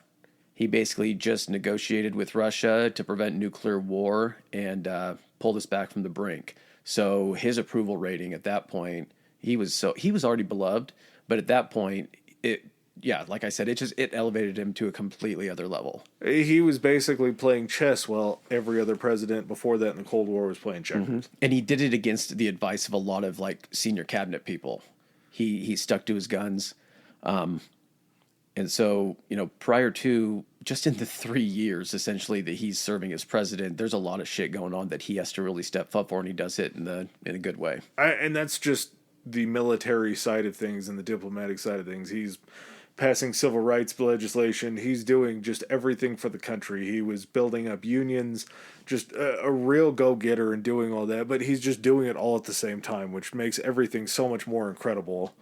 And one of the other promises that he had made kind of before his end was that once he won re-election, the CIA funding was going to be cut year by year drastically. Or he was just going to break the fucker up. Yeah. And do a whole bunch of like different departments where they all couldn't consolidate power and do the shit that they were doing. Which is a big, scary move for an organization that has just basically run roughshod and done whatever they wanted to. Mm-hmm. His other thing was that he had made it clear, like we said earlier, to just abandon Vietnam, to get out of there, to pull everybody out. Yeah. And I think it was like from the day he was assassinated on during the Vietnam War, had he pulled everybody out, it would have saved like 150,000 people from being wounded and like tens of thousands of people from being killed in Vietnam. Yeah, that doesn't surprise me. So just massive amounts, massive numbers.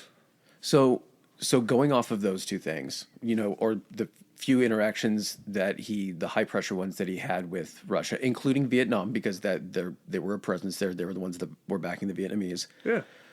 Out of the prevailing conspiracy theories, if you're naming like 4 or 5 of them, that it was a conspiracy backed by Russian support or Russian agents or something like that, or communism, where would you rate that one on a scale from 1 to 10, 1 being least likely to 10 being, confirmed? Communism's like a 2. And I say it's a 2 because... So are you grouping in both Russia and potential anti-Fidel Castro Cuban exile? No, because then that would have been pro. That wouldn't have been pro-cause. That wouldn't You have mean been pro-communism. pro-Fidel? No. Because if no pro, well, I guess the only thing you can say about the pro-Fidel people is because they had attempted on his life several times and everything like that. But at that point too, wasn't there some type of agreement that Fidel Castro was like, "Stop trying to fucking kill me," and everything, and then Kennedy was like, "I'll just leave you alone." I don't know if they had that conversation, but I know that it wasn't... We didn't know about the other assassination attempts on Fidel yet. And Yeah, that's true. I would say as far as a Russia-backed plan, it's got to be a 2 or even less. Okay, what was the justification you provided me? Just because Khrushchev was never in a better position. When they were bargaining and going back and forth and being diplomatic about things, they were trying to find a common good to end the Cold War. They were accomplishing stuff. Yeah. And it would by have all been nothing accounts, but advantageous for him, for America to pull out of Vietnam. if he's pulling out of Vietnam and he's not backing the Lao CIA installed anti-communist leader anymore, he's not necessarily allowing it to flourish, but he's just like, you guys do your own thing, we'll do our own thing. We can figure out how to coexist. Yeah. Which ultimately I think made Khrushchev look really, really good in his people's eyes, because he was kind of getting things done too. He was able to pull those nuclear weapons just as much as Kennedy did it out of Cuba. He was able to pull those nuclear weapons back from Turkey and from Italy. So he was looking good on the other side too. Okay, so then that takes out the possibility for likelihood of Oswald being an agent acting on behalf of Cuba, Russia, or for pro-communism. I think so, yeah. Castro, I would say, has a little bit better chance at being legit. You thinking 4? 4 out of 10? Okay. Probably I would say a 4, and purely out of the fact that there had been attempted assassinations on him. So how do you fight back from that? Well, Yeah. try to knock their guy out just like they tried to knock you guy out. So there's a little bit of understanding what he would have premeditation for. So if there's any more that you want to discuss, tell me. So I'm going to list 3 of the stronger prevailing theories on what could have been, the conspiracies. Oswald acted alone and killed Kennedy because of his opposition to communism. That's kind of the one that's considered true, but don't they also say in the Warren Report that they didn't find motive or something like that? Wasn't one of... It was just him being a crazy person, a nut job. Yeah, there was no defining motive. There was no defining motive, okay. Second one, government plot. Essentially a conspiracy to kill Kennedy by people within the government, not the government as a whole, all being on the same page, but certain actors. The U.S. government. Yes, certain actors within the United States government or agencies that determined that he was a threat to essentially what they had planned and needed to be removed. That one's a 10 for me, by the way. Okay. And then I'll go with third being it was a mafia-backed and planned hit job because previously Kennedy, when he won his election in 60, he actually won Chicago, and by that he won Illinois, which wasn't planned to go his way or something like that. That was like almost one of the swing states or the deciding states.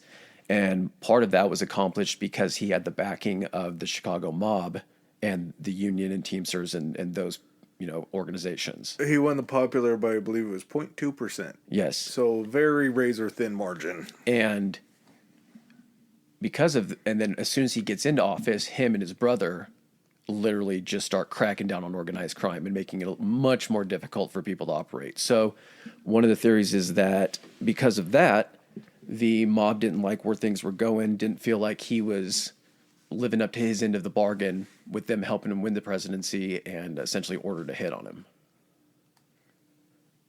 I don't hate it as much as I should. What do you think, 6? I would probably have to say 5, because I don't think it's more likely than not, and I think after you go past a 5, that's kind of what it could be. Okay. But I just feel like there would be something there. It's just the whole ass end of the operation. Like, the logistics of everything coming together that way doesn't seem like a mob even as organized as the Chicago mobs were. It just, there's too much work. Too many logistics. What do you think of the theory that Lyndon B. Johnson was in on it? I mean, Lyndon had more... It wasn't just like political aspirations of what JFK had, but there was like a healthy rivalry between the two. Mm-hmm. And even though they ran together, they were running mates. Lyndon was JFK's vice president and all that good stuff. There was like a healthy competition between them. Both of them were legendary womanizers, and there was LBJ had a name for his dick. Jumbo. Jumbo, that's right. Jumbo.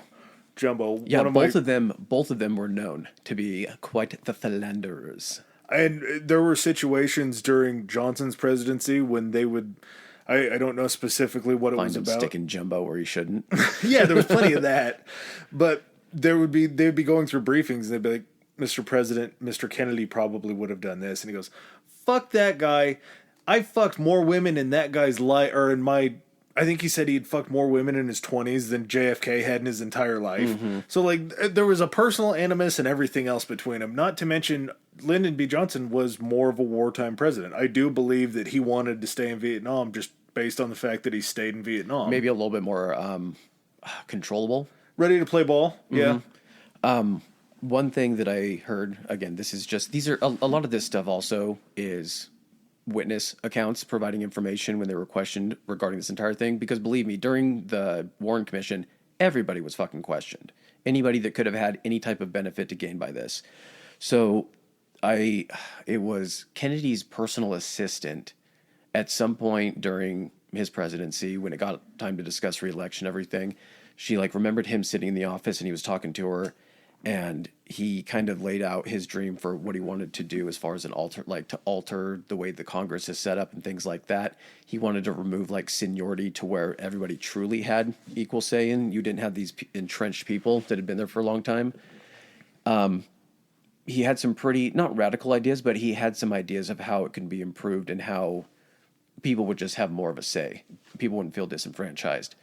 And he said in order to enact these changes, he would need someone as his vice president that had a similar outlook and similar goals. And she was asking him about like, well, who would that be? And he's like, it's not going to be Johnson. And so there was kind of a feeling in the air that he wouldn't be seeking re-election with Johnson as his running mate. So Johnson could have been, out of a job within a year or whatnot after... essentially after the assassination took place. And not to mention a very, very rare move. There's not been a lot of times in history where a president was seeking re-election and changed his VP. Yeah, exactly.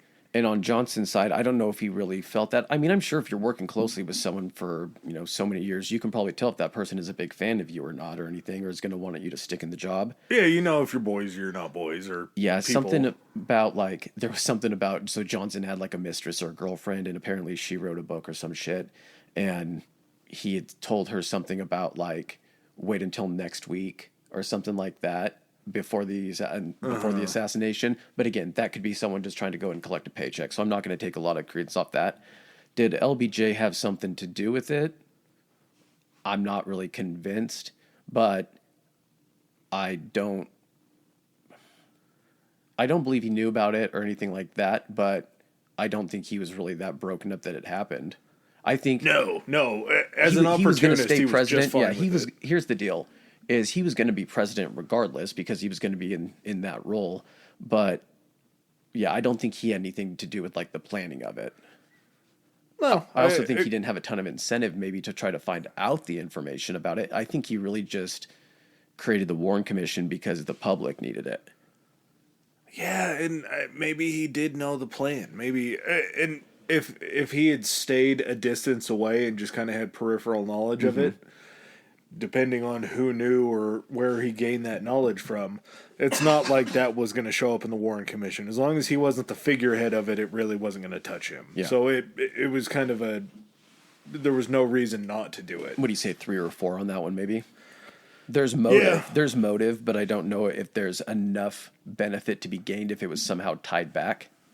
No, to me, he seems more, I'm sure he played it up on the screen, but he was probably pretty apathetic to the whole death. Yeah. So, which one do you want to talk about first? Of those? Yeah. Or do you have any? I was going to say, didn't we just kind of talk about them? Well, no. I mean, we need to go through and actually go through the details of why they believed it could have been, the government hit, why it could have been the mob, like how things would have actually unfolded, how it ties back into Oswald. Because that's the whole big thing is Oswald was there. They had his, I can't remember. I'm trying to remember if they had his fingerprints on the weapon. Yeah, but they were all over the weapon. Okay. There's a couple details about Oswald that I want to go over that will tie back into essentially what they believe could have been his participation in it and his role. Was he the mastermind? Was he a player or was he a patsy? So I got some information on Lee Harvey just to shoot through real quick, just to kind of give you some background. So Lee Harvey, he joined the Marines in 56 when he was 17 years old. Didn't have a real stable home life. I think his brother had to sign. Yeah. His dad died 2 months before he was born. That's right. And not only after that, his mom was so poor when they were kids. I think he was like 2 or 3. That I didn't even know this was possible. She just tossed him in an orphanage for a couple of years. Really? Yeah. Then got remarried. Then brought. It just got them back out of the orphanage. It was like she fucking pawned them to a pawn shop and then just went and picked them back up and brought them home. I believe that they were living in New Orleans at the time. It ended up not working out with the new guy that she had remarried, so they had moved to Dallas. So as a child, he had like prior knowledge. And he kind of traveled in his life back and forth between Dallas and New Orleans as far as living there. So let's do this. Since we're talking about Lee Harvey Oswald, let's just go into essentially why the Warren Commission could have supported or come to the conclusion or sold their conclusion that he was the lone mastermind. So by us talking about Oswald, I think that'll cover that one. Yeah. So joined the Marines at age 17. He becomes an aircraft control specialist, and he's stationed outside Tokyo. So I know I gave you those numbers before. In his shooting skills, he scored a 212, which was slightly above requirements for a sharpshooter. And then 3 years later, he scores a 191, still marksman grade. So in 59, he goes to the Soviet Union. Now, you had mentioned before he got discharged out of the military because he had shot himself in the elbow with a .22. Yeah, it was a .22 handgun. That was kind of the beginnings of it. While he was actually, after that had happened... he got put onto reserve service, well, right? Yeah, he got court-martialed and put onto reserves. Then he got shit-faced on the base and went up and told all the people that court-martialed him to fuck themselves, which then got him court-martialed again. And then later on after that, I think it was shortly after, he said that his mom had a terminal illness and that he had to leave to take care of her because he was the only one to do it. So initially, he was discharged from the Army as like a medical issue or like a bereavement kind of deal. Gotcha. So it wasn't a less than stellar, what would you call it? Military career. Discharge? Yeah. Maybe not in a dishonorable, but not maybe just some type of middle of the road. Yeah. We're not going to put a title on it or something.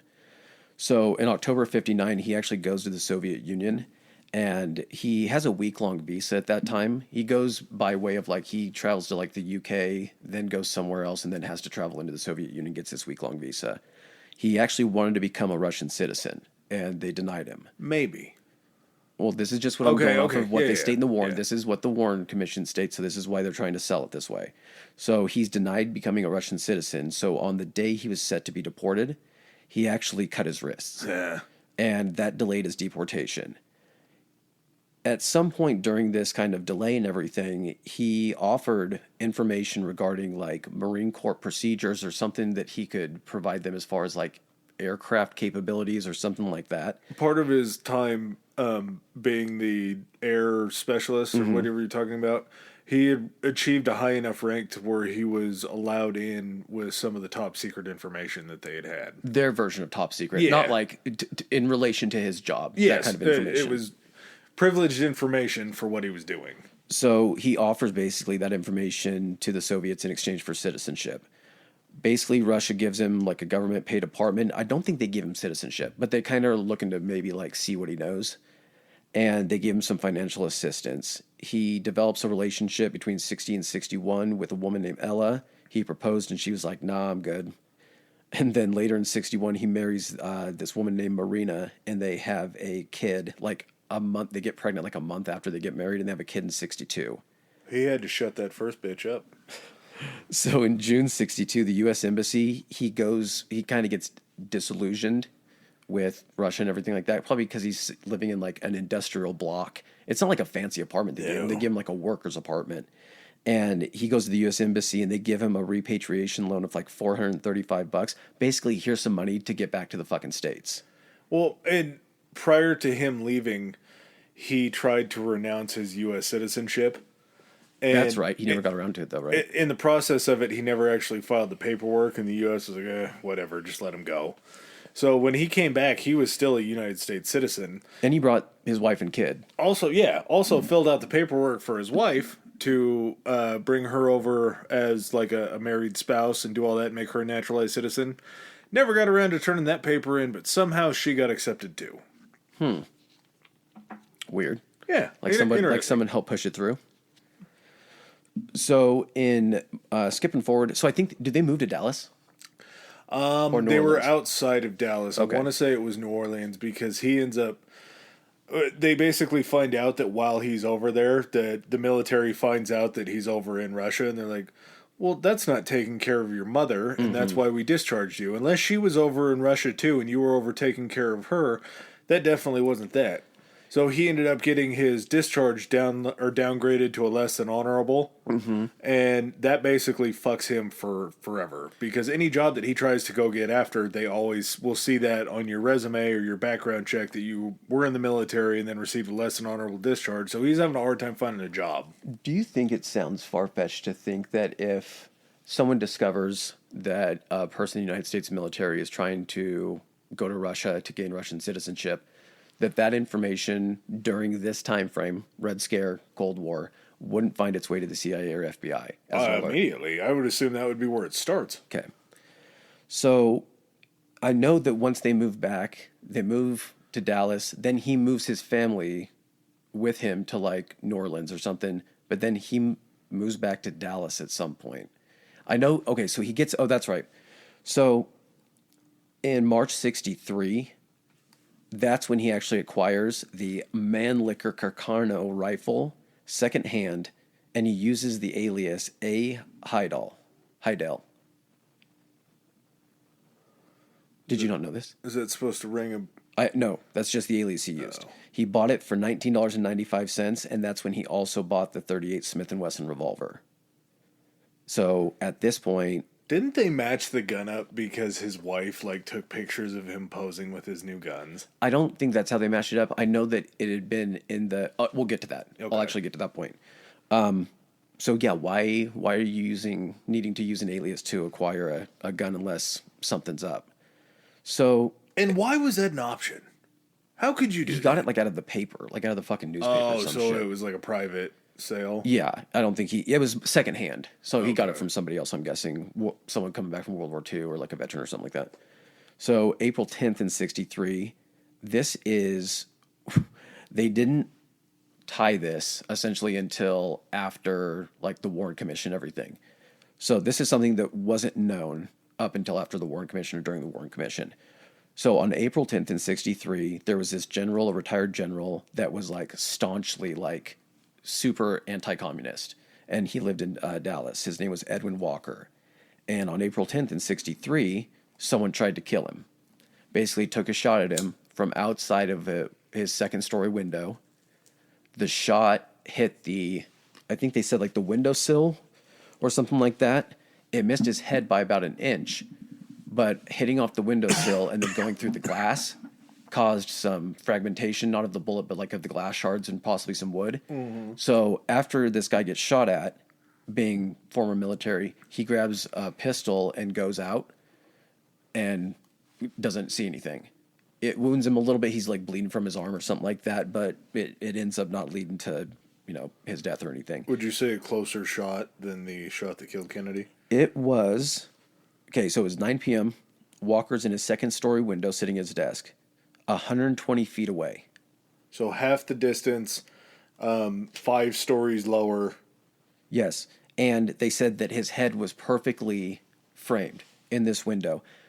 And the shooter, at this point, come to find out, or they put it on Oswald, was like behind a picket fence. So was able to rest the gun like on the picket fence. So like not much cleaner of a shot that you can have.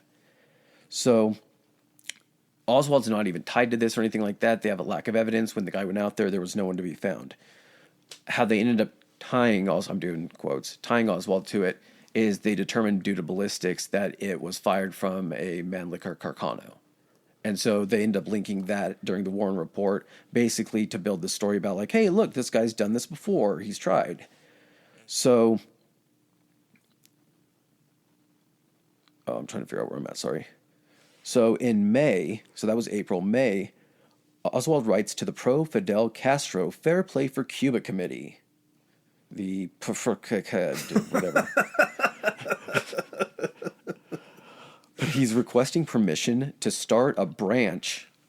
They're in New York. He wants to start a branch in New Orleans. He's like, I'll get office space and everything like that. I'll run it down here.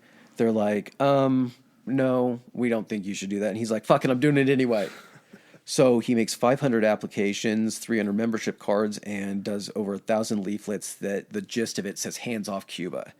So he's seen by people, and I think there might even be like a picture that they were able to find at some point or another, of him handing out like pro-Cuba, pro-communist stuff, like in New Orleans. So again, that's just tying connectivity to his disgruntledness and his vendetta against the anti-communist Kennedy. And this is where I don't necessarily fault the Warren Commission as much, besides like the Dulles thing and a lot of the other weird things. So try to picture it this way. Your mind has been erased from everything that you ever knew about the JFK assassination. Yeah.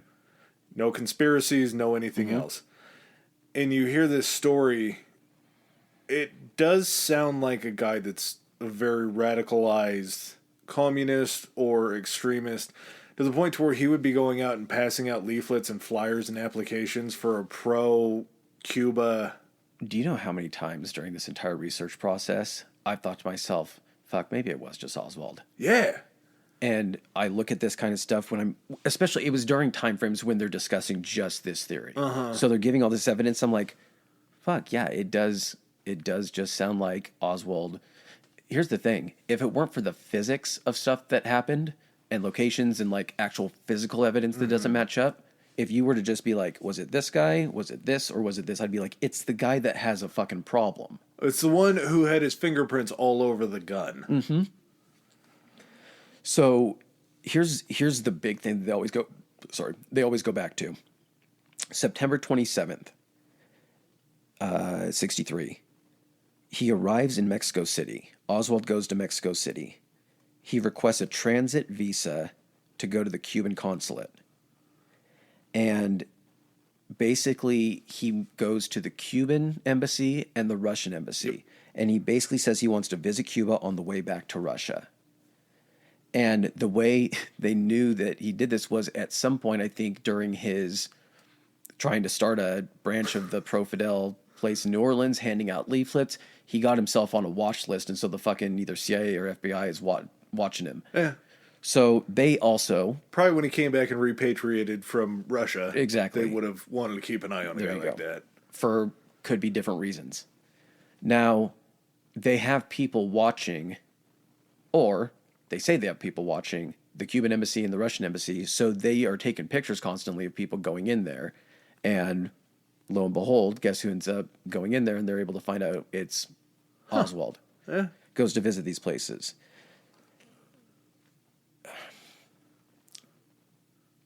It all ties up very neatly.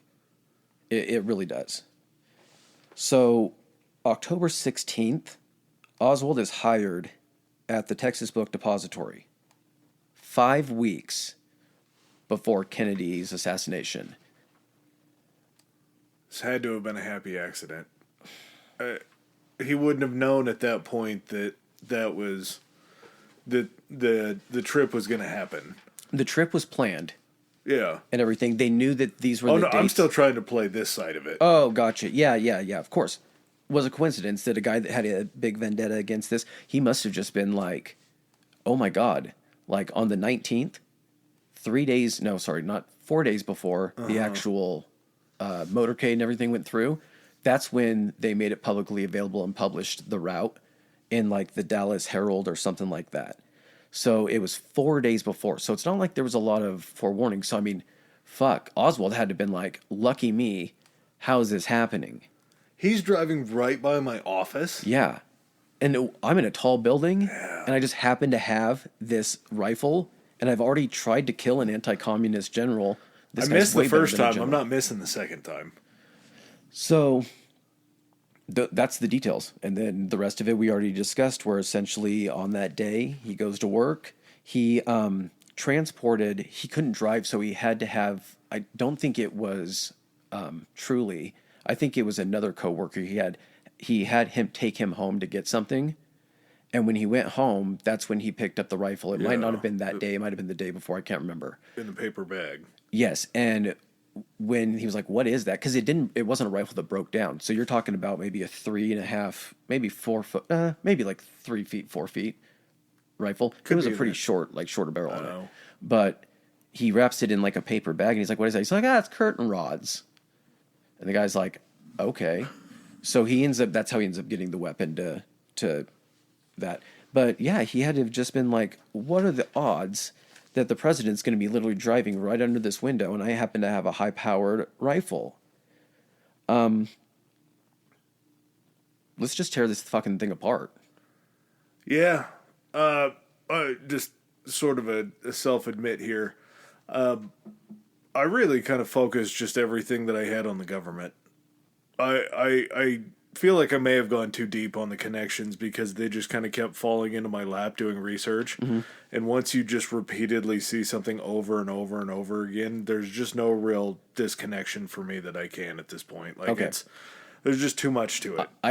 If you're good on taking over like the government for the most part and everything, I'll finish off Lee Harvey. Yeah.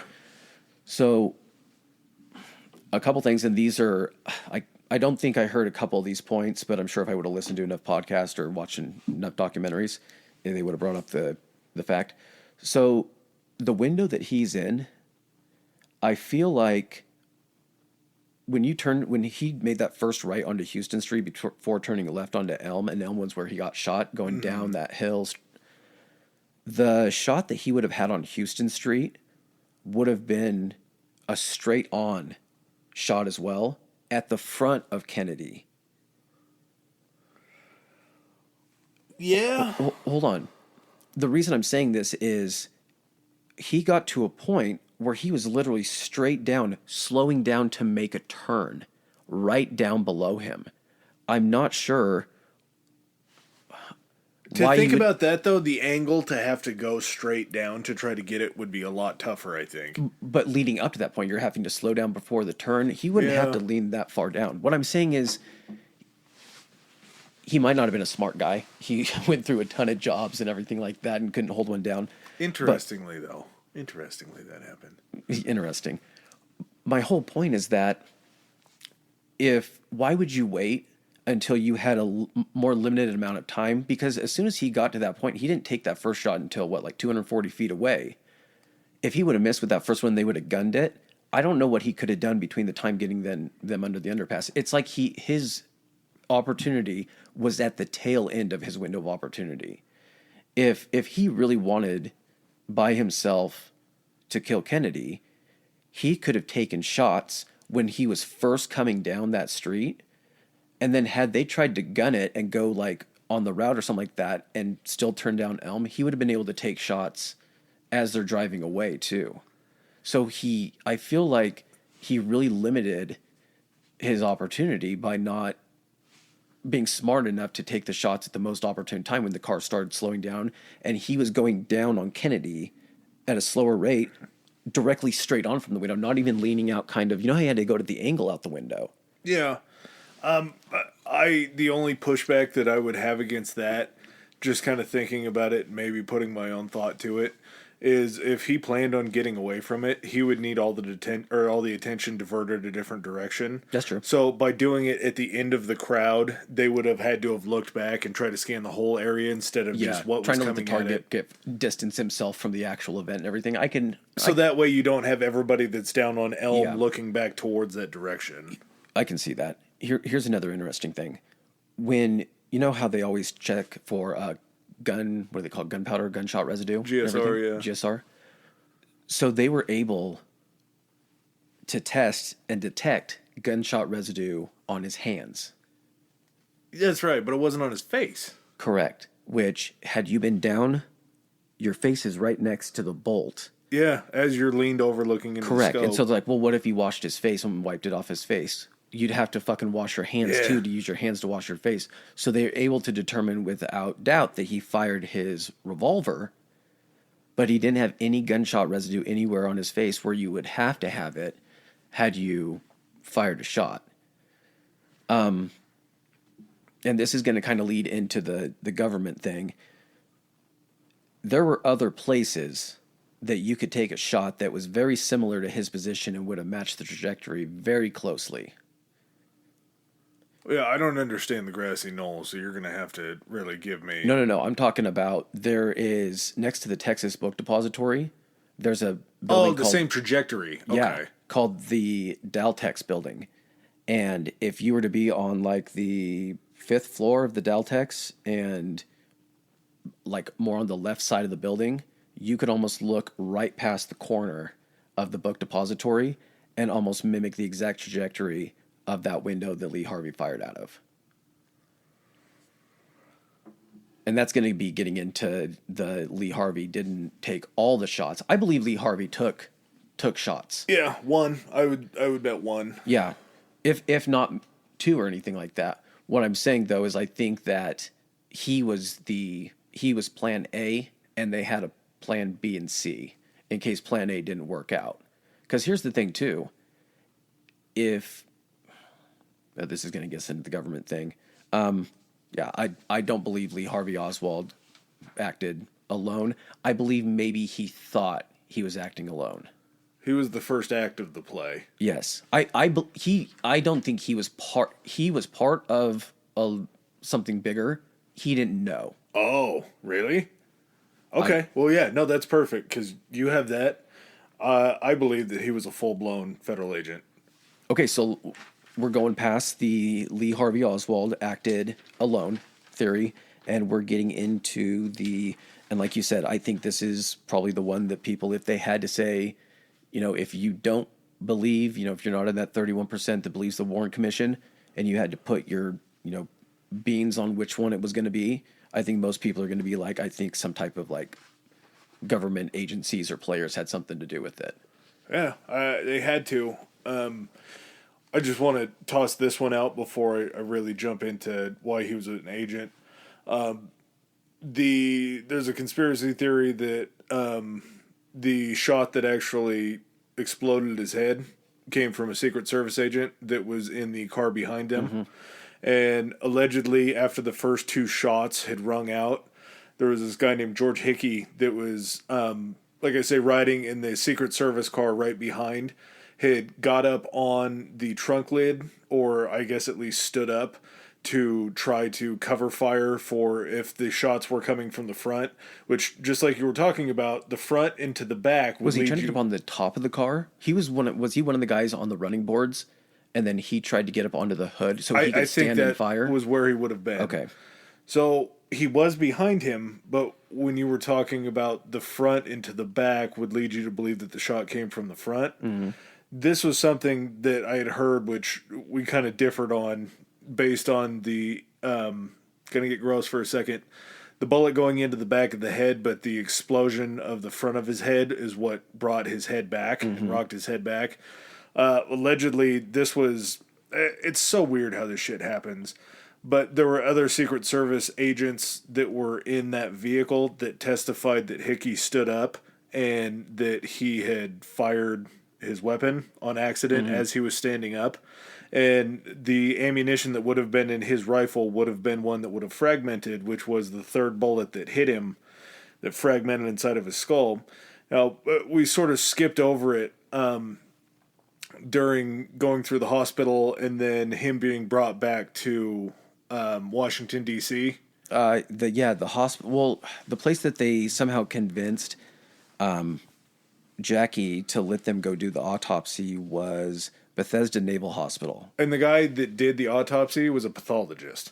So there was like 3 of them, and they were all pathologists. And they're like, we haven't, like... The study of pathology is finding out how people died through means of, like, poisonings or blood ailments or anything like that. Not through physical acts. Causes, yeah, like stuff like that. But they were like, yeah, we haven't had to do an autopsy for, like, a murder or something like this for a while. It's like, you're, like...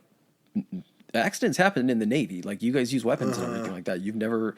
But there were supposed to be these 3 senior. Of course, even if they don't have the experience, being that person, you're going to be like, no, I'm the senior. I should be the one to do that. I'm going to be the one that does the JFK autopsy. I'll be famous forever.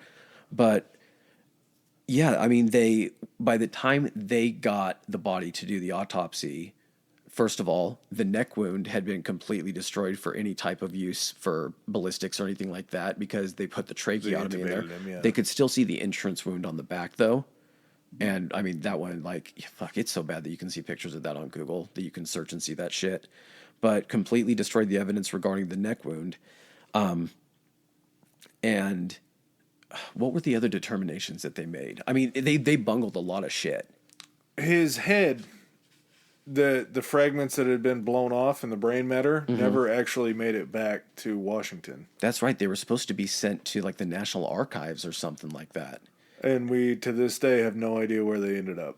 But they could tell through the autopsy, like they could see the shards of the bullets, and that's how they knew that the third one that hit had exploded, was they found matter inside of what was left of his brain. Yeah, but what was weird is the fragments also went missing before thorough testing could occur. Yeah, another thing that just kind of goes missing, which you would think the most important autopsy that's probably ever happened in American history, we just have shit that goes missing. Yeah. Like shit that we just don't know about, which I get. There's things that the president, for security and safety reasons, like there's shit that just should be secret. There's stuff that we shouldn't know. This, on the other hand, after seeing so many commissions and just hearing the story, none of this should be private. All this should be known. Yeah. So, after those Secret Service agents had testified that Hickey stood up and accidentally discharged a round, they all came back and denied that that was ever said. So they said it to the Warren Commission. They said it in a deposition, and then all those depositions they just went back on and said that it wasn't accurate. So could that have been the reason why the cover-up happened, was to try to save a Secret Service agent? Obviously not, because JFK was dead before the shot hit his head. They said that. I remember hearing that was one of the reasons, if they thought that might have been something that actually happened at the time before it had been recounted or recanted. Yeah. They said that, well, you never really hear about Hickey or anything like that because the first neck wound was already fatal. So it was, it was pointless to go, bring him into it and sully the name of the Secret Service and that kind of stuff. Yeah, had the shot not been fired, that wasn't a contributing factor to the death. So another theory that it sounds like there's something there. There actually, I think, is something there, but it's not enough to be something. Yes. So, and here's the big thing. You mentioned it with like the movement of the head and everything like that and the ballistics. So my thought process on it, and I can see yours too, because like, here's the other thing too. If he got shot and it went through the back and came out the front like that, and his head traveled in the exact position back where the bullet was coming from almost. So it almost retraced those lines. My position, and I could see what you were saying, was the force essentially of, this is going to be graphic, of his fucking skull exploding out the front would have forced his head back. I don't think...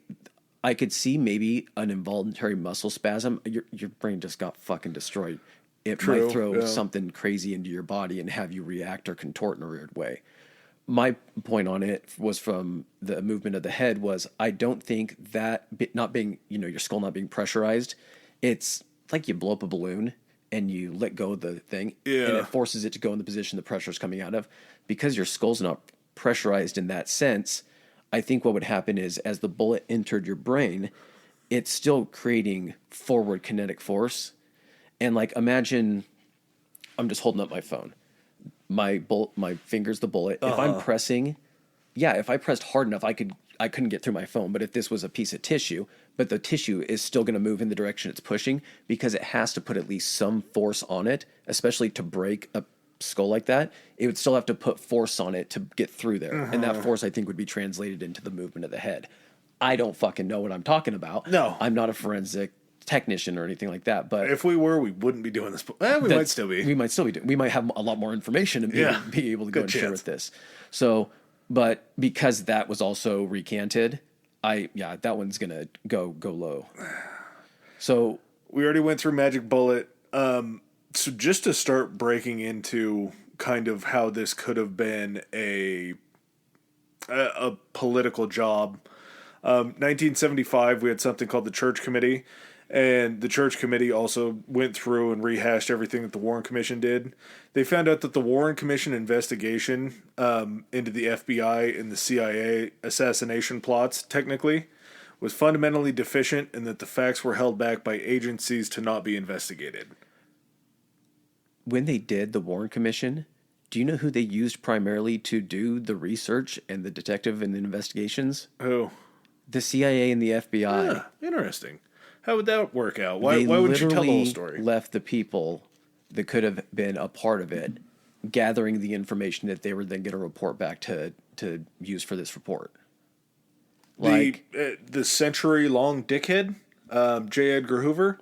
Yeah, and then also you have the guy on the committee that just got fired from the CIA that if they did get any information, he'd be like, that's not important. Yeah. That's irrelevant. He was the person that they were probably looking to be like, is this CIA information legitimate? And if that guy's shaking his head no, it's completely different. Well, like you just said, the Church Committee in 75, they found out that they were actually holding back information. And hiding information. That they lied. J. Edgar Hoover actually committed perjury on the stand because they asked him if they had any prior knowledge that would lead them to believe that Lee Harvey Oswald would be violent. He said no. Later on, it comes out that there was a letter sent to the CIA or the FBI. It was the FBI. Yeah. Because Hoover ended up with it. That was from Oswald that was threatening violence on the Dallas police force. That somehow conveniently he was going to bomb the police department or kill a bunch of cops. He just got burned. They just burned the letter. But knowledge previous to seeing the letter, prior to J. Edgar testifying, that got out. Not only that, but the Mexico City trip that they said they didn't really know anything about, they knew about it. They knew all about it. He was under investigation. They previously had never said that. This is when it comes out that he was trying to obtain those documents to try to go back. The Warren Commission, I know Hoover lied about it, but did they find out about the visits to Mexico City? They found out about him, but they didn't know that he was under surveillance. They just knew that he traveled down to Mexico City. So they were able to find out in another manner than through the channels of the FBI and the CIA that they knew. This was the second revelation that was brought to light during the Church Committee. Correct, but what I'm saying is the Warren Commission found that information out through their own means. It wasn't the FBI and the CIA being like, "Oh yeah, we were watching it." Yeah, no, they never found out about it. Okay, they didn't know about it. They just knew that he went to Mexico. Gotcha. So, explain to me how Oswald fits into all this with these agency actors, these nefarious fiends. It's gonna get weird. You're gonna have to stay with me on this one. A gentleman named David Ferry. He was Oswald's Civil Air Patrol commander when he was in the Marines, and the same day that the assassination happened, Ferry flew from New Orleans over to Dallas. Took off from he was still an Air Force or an Air Patrol commander or whatever. Flew over there. The alleged thought process behind that was he was going to be the pickup and the getaway for Oswald to escape. Okay.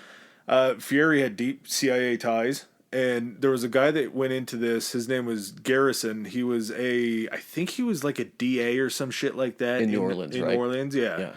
And so he starts to do this investigating. Well, he finds about David Ferry, and after he realized that Ferry would have been a direct connection to Oswald and found out about it, he got a statement from him. And when he was headed over to interview him, 4 days after Ferry found out about the investigation, he died of natural causes. He died of an aneurysm in his head.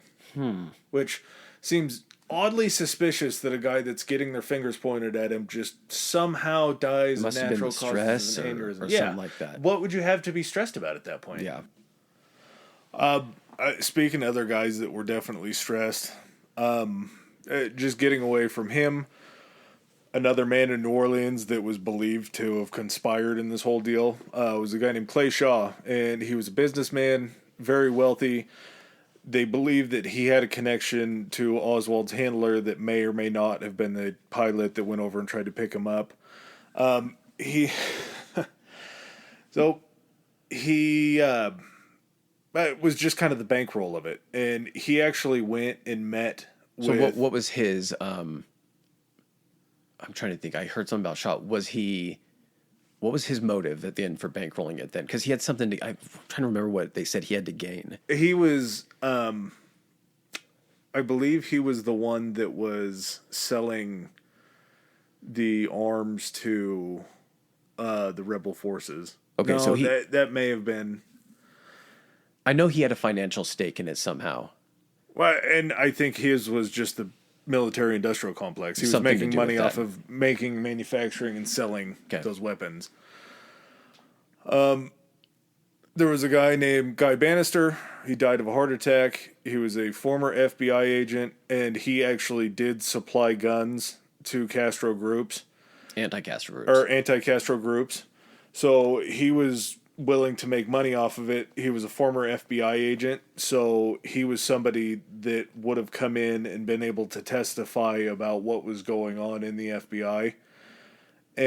Or he had connections to create connectivity between like Hoover and whoever, was trying to pull strings or kind of oversee the operation. And again, while under kind of investigation through Garrison's studies, Guy Bannister just dies of a heart attack.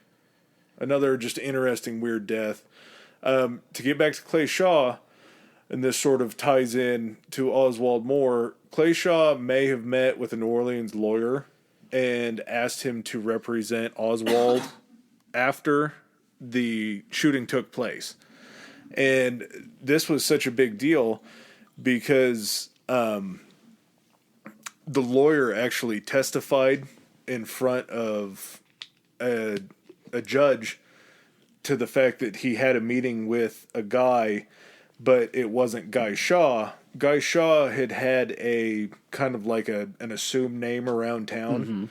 And when he testified, he used the assumed name instead of Shaw. Okay. Well, then through the research of going back and trying to find out more about Shaw, they found out that he used multiple aliases around town. And one of the aliases he used was the one that the lawyer said.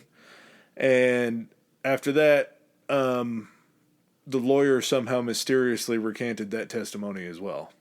Okay, so the lawyer gave one of Shaw's alias names during testimony about someone wanting to have him represent Lee Harvey Oswald. Yep. Okay. And so there's just another kind of wide connection there. A guy named... I have a very tough time with his last name. But this is kind of an interesting situation. His name is George de Mornichet. Okay. He was an actual true blue CIA agent. He had befriended Oswald in 1962. And this sort of maybe leans a little bit more towards what you were talking about, like he was an unknowing participant in this game that the CIA may have played. But after Oswald had been fired in New Orleans, he was the one that actually told Oswald that he would have better prospects in Dallas for a job, and actually secured him a job at a typewriter. I think it was like a typewriter factory in Dallas. So he, as a CIA agent, basically ushered Oswald on his way to Dallas. He was the reason that Oswald was in Dallas in 62. So we're talking about a year's lead up Yeah, but I'm wondering, I mean, I'm just trying to make the connection between like if it's that long ago, how long they knew about Kennedy possibly going on like a tour or doing this, or if they were just. It's not to say that like there weren't like I guess multiple seeds planted in major cities or something like that, and just Oswald just happened to have been like their Dallas guy. Yeah, well, this is kind of where things get a little fishy with him. March 29th in 1977, he died of a self-inflicted gunshot wound. He died 3 hours after revealing that the CIA had sanctioned contact with Oswald.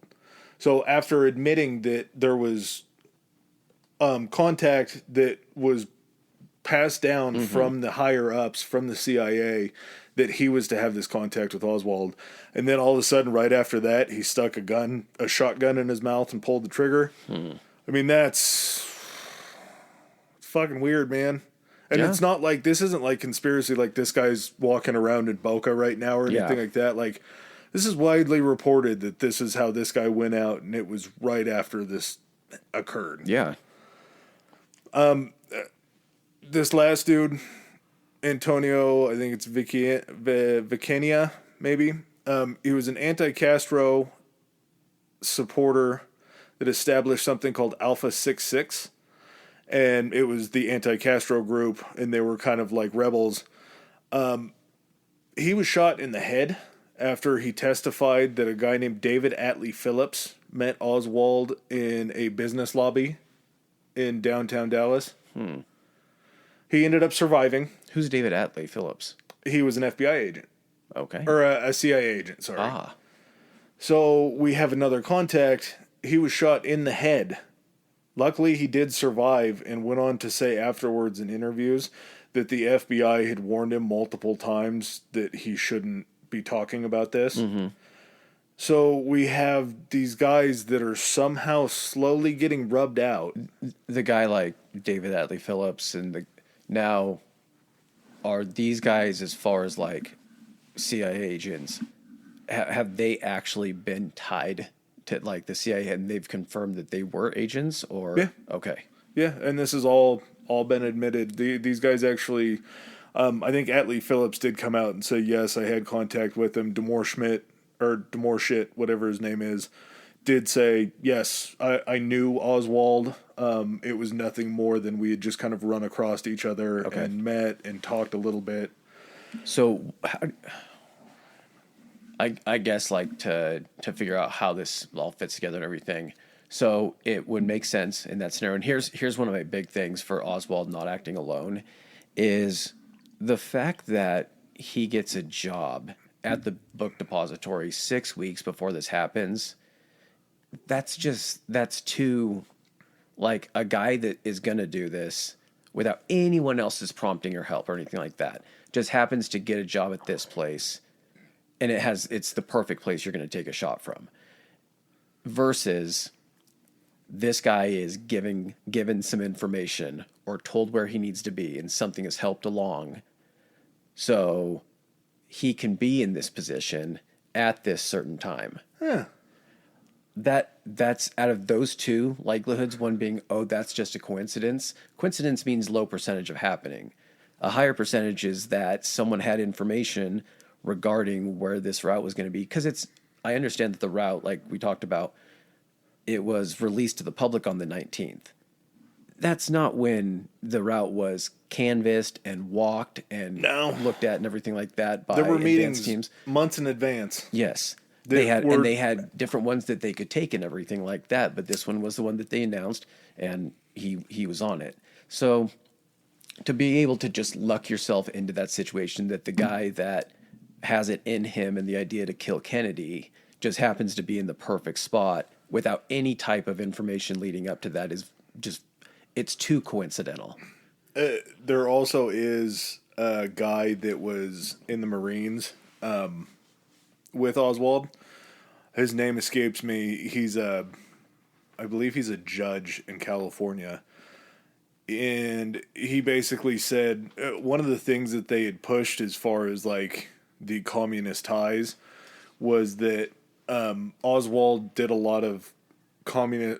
communist studies when he was in the Marines and would go and Yeah, he check was learning out Russian bugs. while he was actively in the Marines. Yeah, and so they were trying to say this kind of leads more towards like his radicalization, the fact that he was doing that. He had been tied up in communism for most of his life as a young boy.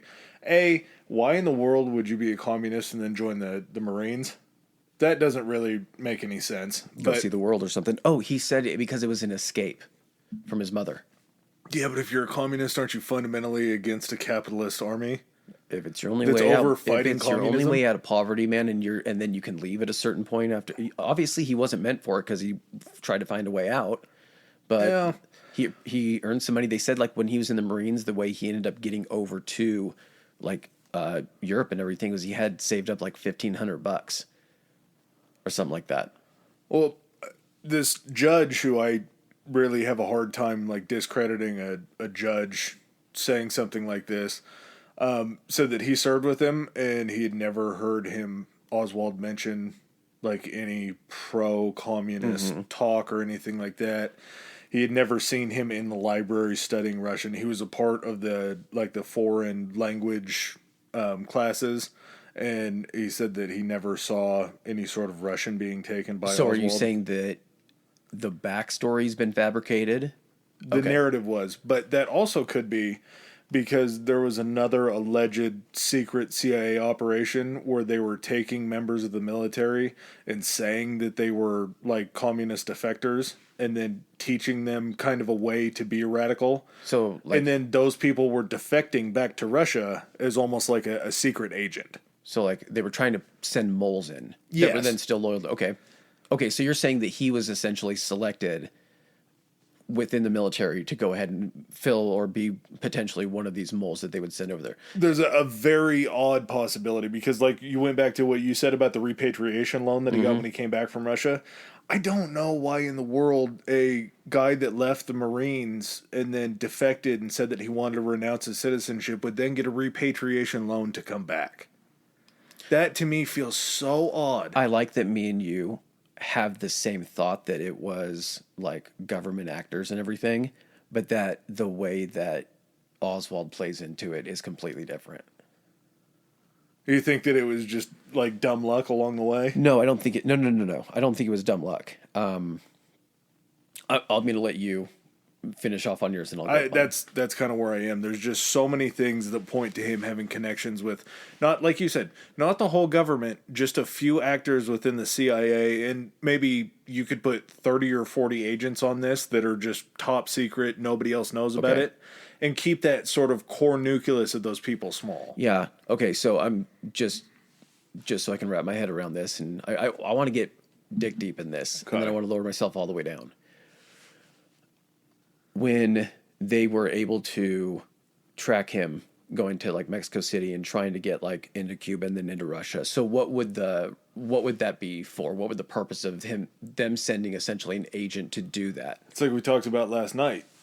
They reported that he was down there at those embassies trying to get that, but a couple of the plots to assassinate Castro and some of the other CIA plots that were used to either assassinate or try to assassinate South American leaders all came out of Mexico. They had a CIA, basically like a headquarters down there, that they were calling all these shots for these Central and South American dictators to be killed. So you think they were trying to send him in to assassinate?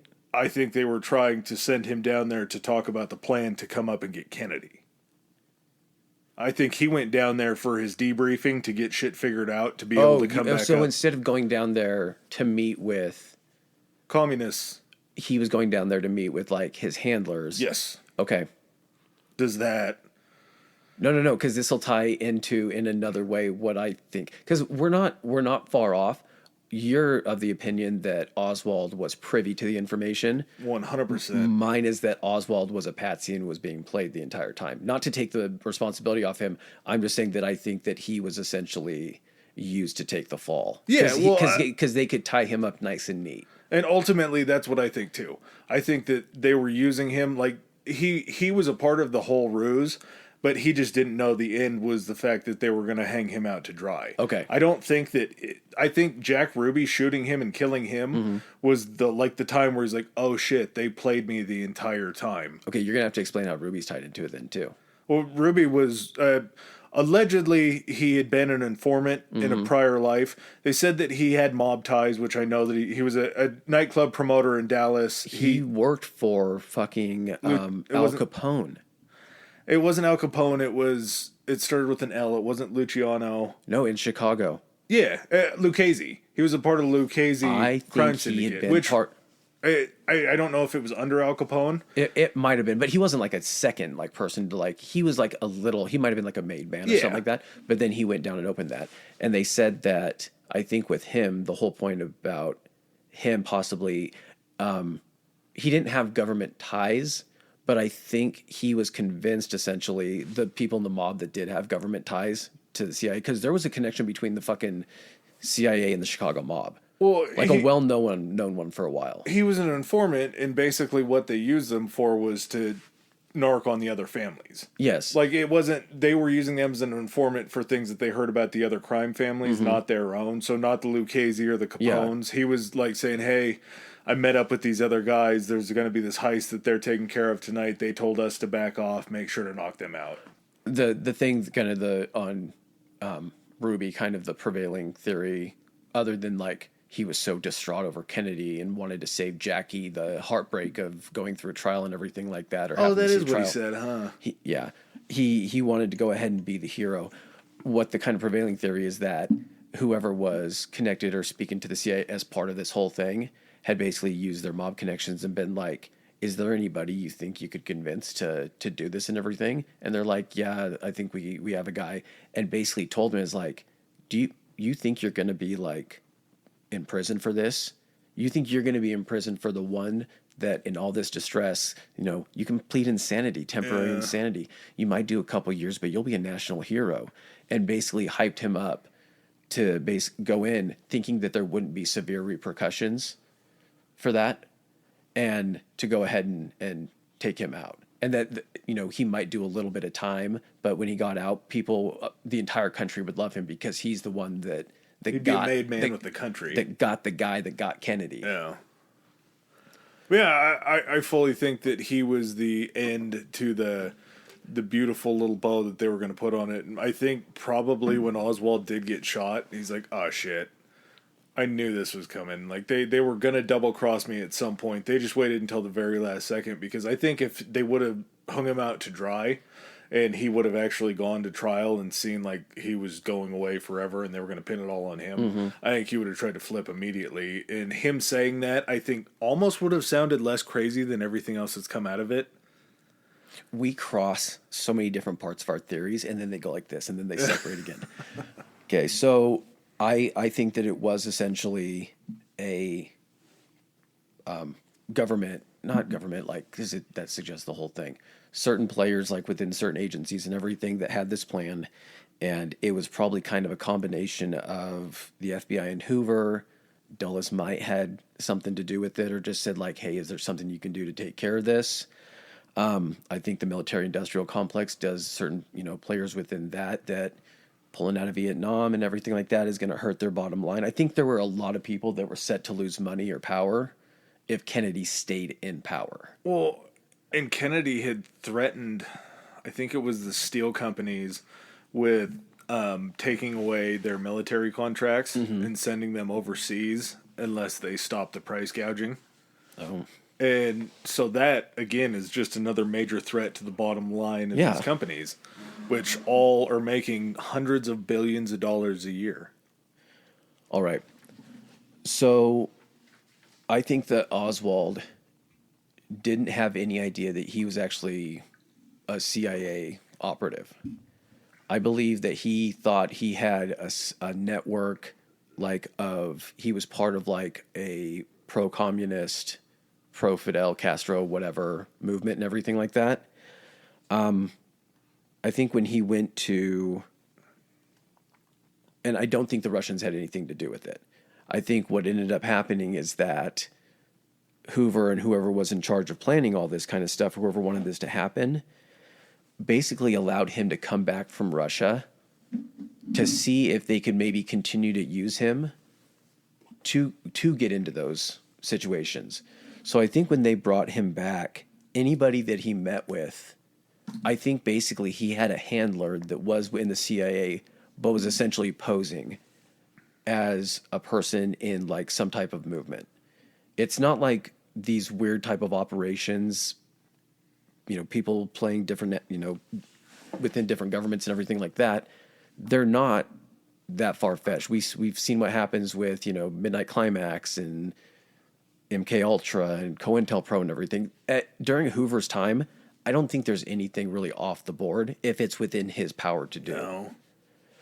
So I think with Oswald, when he ended up coming back into the country, he was already, flagged. It's like the question you ask, like, why would they let this guy give this guy a repatriation loan when he was basically trying to renounce his U.S. citizenship, gain Russian citizenship? Why would they allow him back in?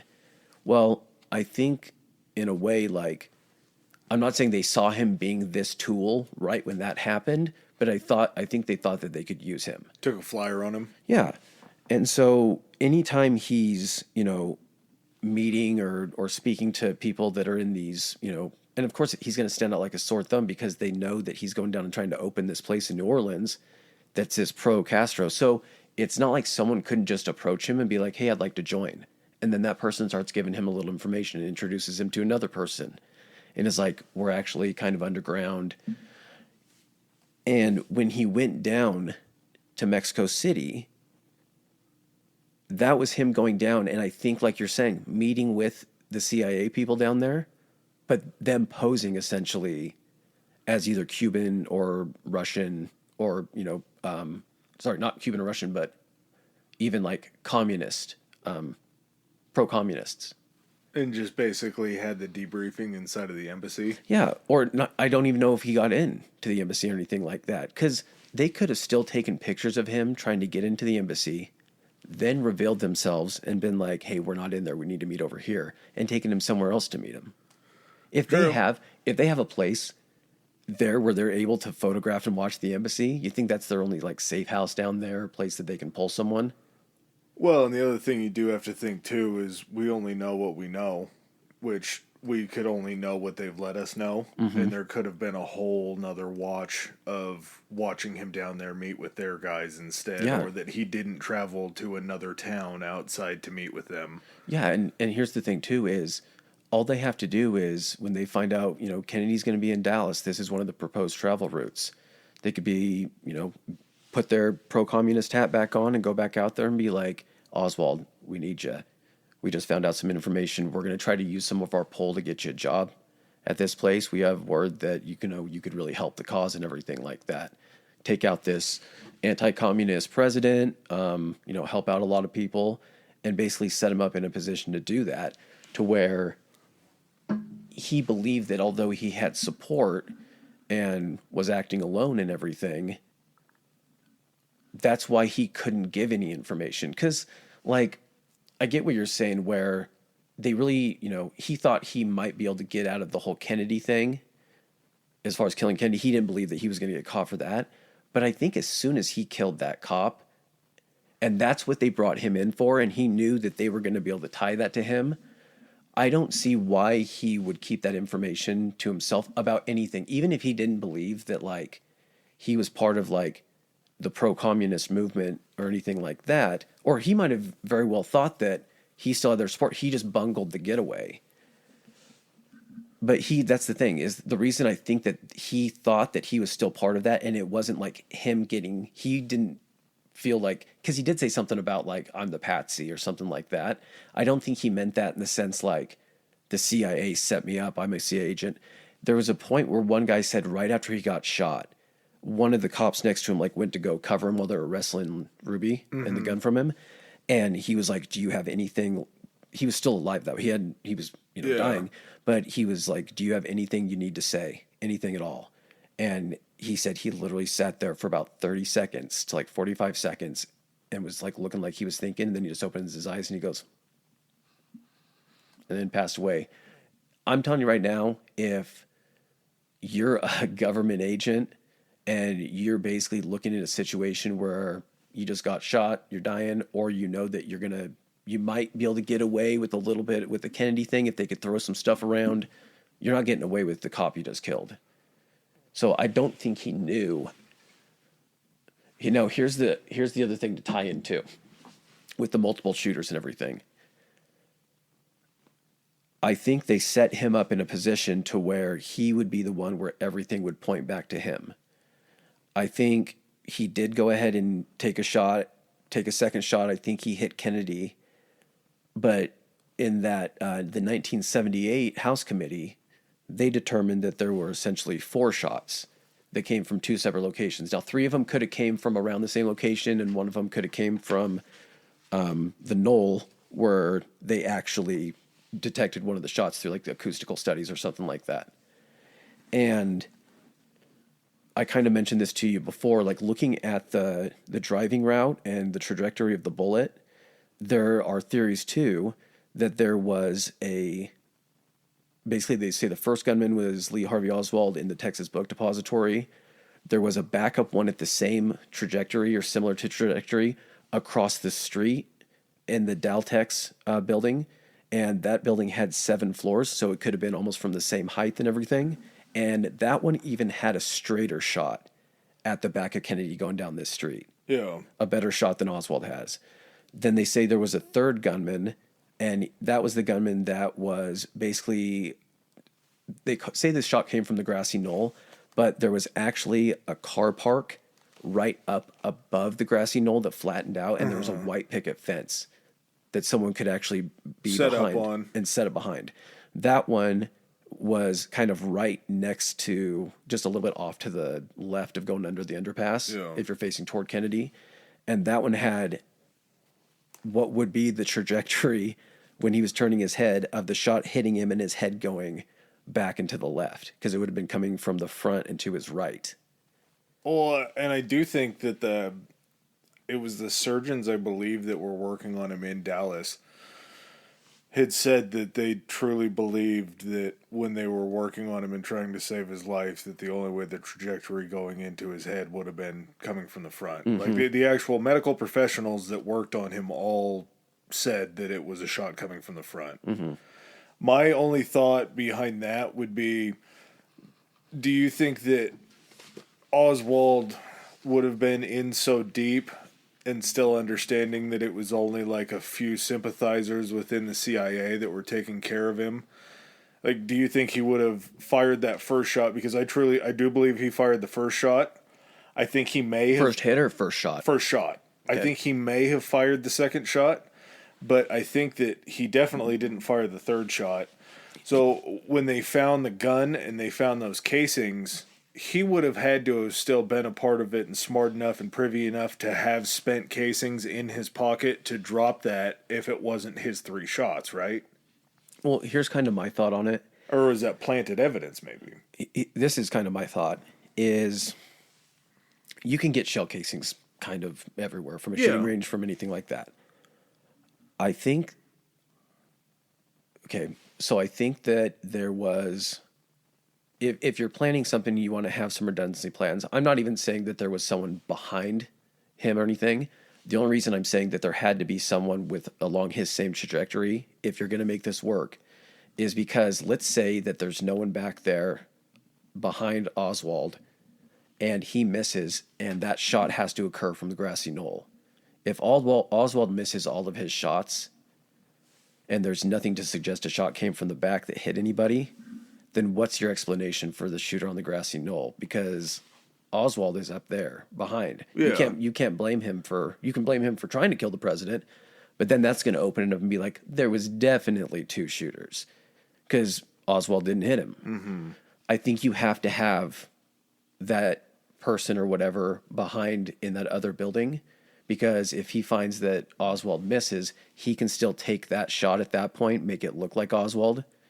So what I think occurred, this is going to get so fucking tinfoil hatty. It's going to make sense though, I think. It does in my mind. I think Oswald had the full metal jacket ammunition. I think the shooter behind them had the full metal jacket ammunition to match Oswald's. I think when Oswald hit Kennedy with that second shot, I don't know if they would have given him a third or a fourth or when that other sniper behind. Here's something to think about. The gun that Lee Harvey Oswald was able to hit the president with was a World War II rifle. It had like a 4-time scope on it. It wasn't super sophisticated. Apparently it was accurate enough to hit him once. At that point, though, you'd had Vietnam weapons development all the way since World War II. There were like much more advanced rifles and scopes at that point. It's not hard to believe that if Oswald can hit someone with that rifle from here, that an actual like designated marksman, like for the CIA, like of course they had those fucking people. It was like the Cold War. You have fucking people that are we admitted to assassinating leaders like in other positions. You have people that can do that. It's not a far stretch to say, oh, what's another 50 feet or 50 yards for someone like that with that same type of ammo. I think with the person on the grassy knoll or above the grassy knoll, I think they had to have something like those rounds that could disperse and you couldn't track them back. Because then if that wound had, done something, they wouldn't be able to, what's it called? The rifling. Yeah. And the way they're able to match it wouldn't have matched with Oswald's rifle. It wouldn't have had the same, it's true, the same rifling and everything and the same ballistics profile. So I think that person was using essentially the same ammunition that the fucking Secret Service was using, like you said. If that's what they're going to use as the exclusive, that's why we couldn't find that's why it fragmented so much. I think the person on the grassy knoll probably had the fragment ammunition to make sure that the job got finished. Well, and potentially if it didn't just take one more, if it took 5 or 6, I'm sure he could have been firing that and it still would have been untraceable. Well, that's the thing too, is the shot from the grassy knoll wasn't, they were traveling still a little bit, but at that point the car wasn't, it was still only going to, and that guy's also a professional, probably fucking assassin or marksman as well. I think with as much as they would have built into it, and that almost makes me feel like hearing you saying that reinforces it more in my head that he was in nuts deep with the CIA that way. Like, I feel like in order for them to have that many fail-safes and that kind of an idea, because that's a 100% entirely completely plausible thing that you just said, and I agree with it wholly, but to think that that had to have been the way that it was going to play out, I feel like he would have had to have known that all that everything else was there. Really? Yeah. Just because if he was like being recruited by them, like, hey man, you're a great marksman, we saw your work, we really believe that you could do this. Okay, hold on a second. Just going to go a little deeper on that. What if... Are you having a realization? Yeah, a little bit. It might go nowhere, it might go somewhere. Here we go. He didn't have any gun residue on his face. Yeah. Okay. What if he didn't shoot? He just pulled the trigger? No. What if he didn't shoot?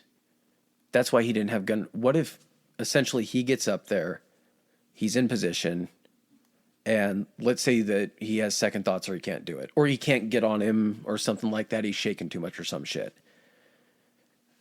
The person behind sees Kennedy's not getting shot and takes the shot. The guy on the grassy knoll takes his shot. At that point, again, this is going off the gunshot residue and everything, so it's not like concrete stuff. But if he has it on his hands, it would make sense that he had it on his face from shooting the rifle, right? What if he didn't fire? And how did he get the GSR on his hands if he didn't fire? He used his revolver and shot the cop. That's why he had gunshot residue on his hands. Okay, yeah. If he doesn't fire, when they go to arrest him and everything like that, and he's like, I didn't shoot the president or anything like that. If he knows about that operation, those other teams, everything is pointing to him.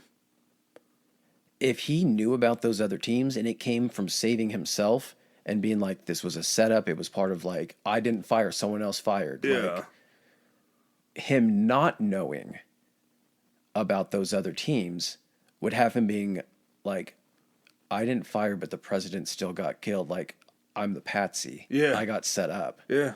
So that's what makes me think that he thought he was working essentially for a group that wasn't affiliated essentially with like the government or anything like that. I feel like he got handled into working for some like what he felt was some like underground communist movement in the United States or something like that. And then as soon as he didn't fire and he still saw Kennedy die, and he was just like if you were in that scenario, just like try to picture yourself there, and you go to do something, and all of a sudden you don't do it, but it happens anyway. You're like, I got to get the fuck. Like, how did this still happen? Like, it's gonna look like I did it. Yeah. Which, again, it all could be possible. Either one of these things are just almost exactly as I possible. think these two things are much more likely to be possible, regardless if Oswald knew about it or not, than what actually him just being this lone gunman that happened to luck into the perfect job a month and a half beforehand to know the confidential route without having some type of backing or information coming into him. Yeah, and I go back to the deaths, and it just his air control commander, the guy that was allegedly supposed to be flying over to pick him up that day, that guy finding out that he's being investigated and then just magically dies of an aneurysm 4 days later, 3 days later, whatever. There is definitely some type of clamp, and it works for both our theories too, because let's say somehow that guy positioned himself to where Oswald thought he wasn't CIA and he was just some type of leader in the communist movement or something like that was asking for his help. Yeah. It still works that way. He's like, I'll come pick you up. We'll make the escape and everything, and then we'll go somewhere else. So regardless if Oswald knew or not, it still works within him being essentially set up. Yeah. I think we both agree that he had to be set up. We just don't know if he was set up from the inside or the outside. Or if he knew it was a set. Well, he didn't know it was a set. He wouldn't have known it was a setup on either. Or Yeah. So I think we agree that it was a setup. He just didn't know through either full belief in the CIA or full belief in the anti. He didn't know. I think he had misunderstandings about his role. Yeah. And I think is the biggest thing, and that goes to each side of it. Not knowing, he still believed his role was the one to do this, and when he found out it wasn't that, it would have turned him, like he said, into a patsy. It just is so far off from the original story, and it just makes you wonder how it got shaped that way, but it doesn't make you wonder for long, because if the CIA and the FBI were the ones that were feeding them the information, and one of them, or in conjunction, was running the show, like, unfortunately, for as great as Kennedy was, there were more powerful people that wanted him out than wanted him to change the world. And I think that it's a real missed opportunity, because just going through some of his accomplishments with civil rights and union building and all that kind of different stuff, and ways that he wanted, like you talked about, to kind of reshape the way that American politics is done, we really could have benefited from a lot of that nowadays.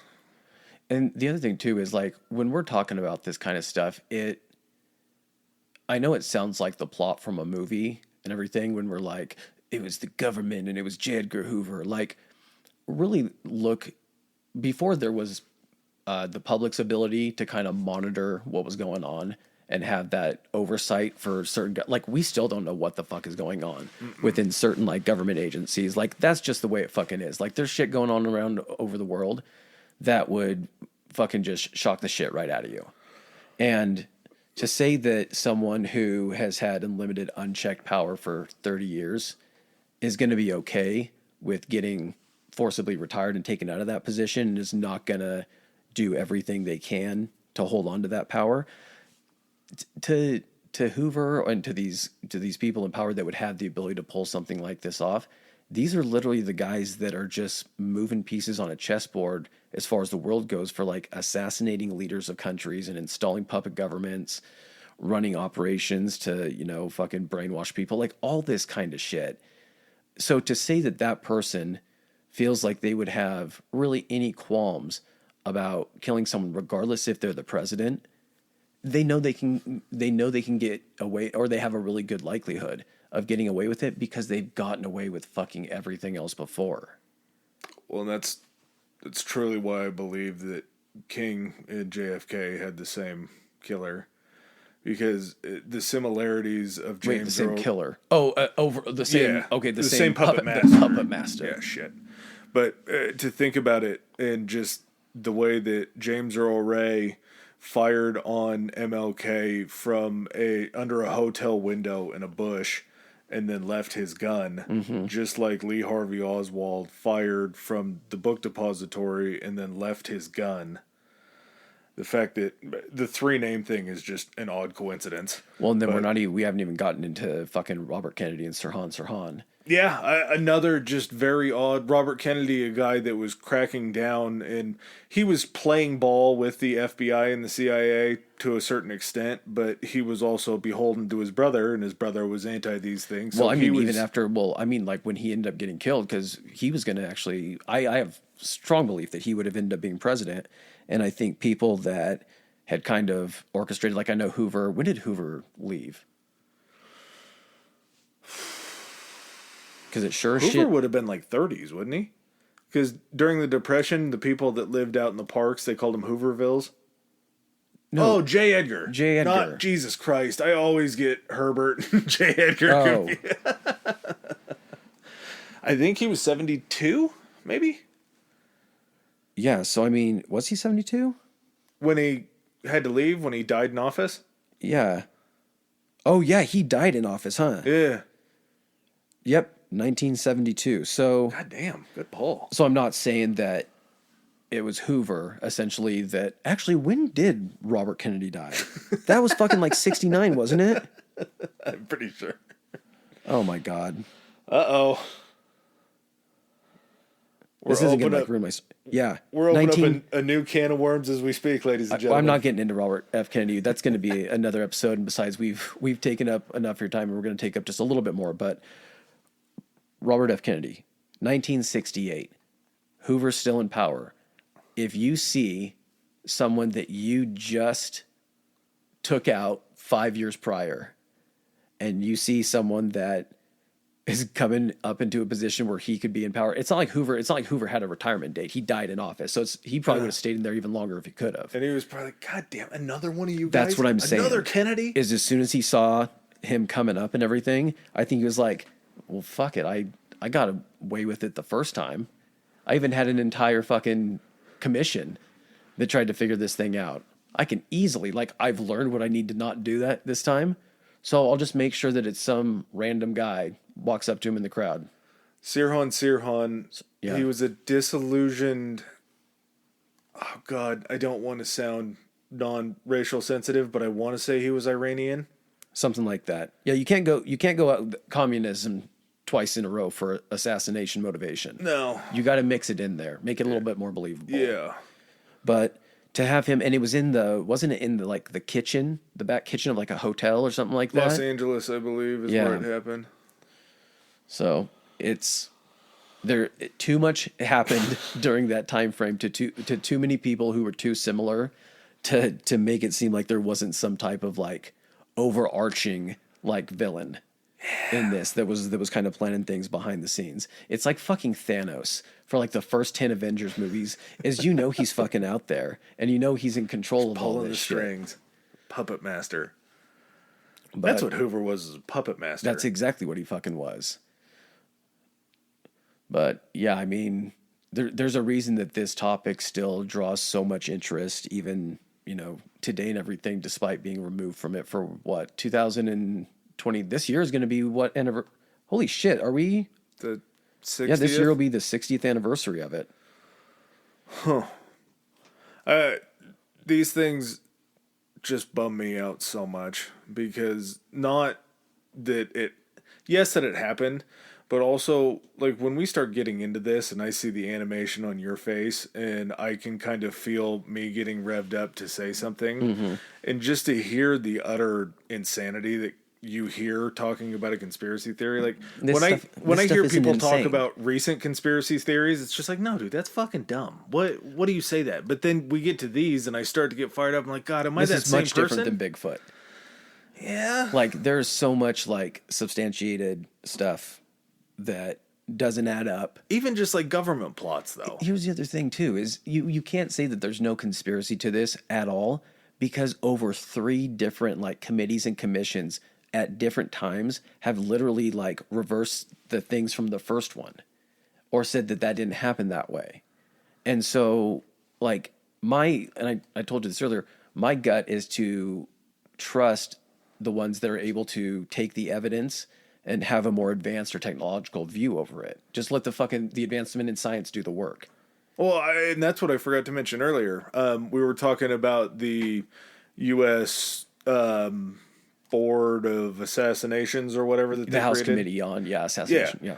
So their finding was that Kennedy likely died of a conspiracy. Yes. So they don't even get close to telling you which one. No, but they actually say that it was a result of a conspiracy. Like we're past the lone actor stage, and the only new information was that we got it from the FBI and the CIA, but now it's a conspiracy. It's like, oh, weird. Huh. Far enough removed that it's, people are just like, I knew it, and then they go back to doing because it's no longer affecting their lives. Well, it's out of the zeitgeist or whatever. Yeah. All right, man. So yeah, that was weird. I hope you guys enjoyed the weird too.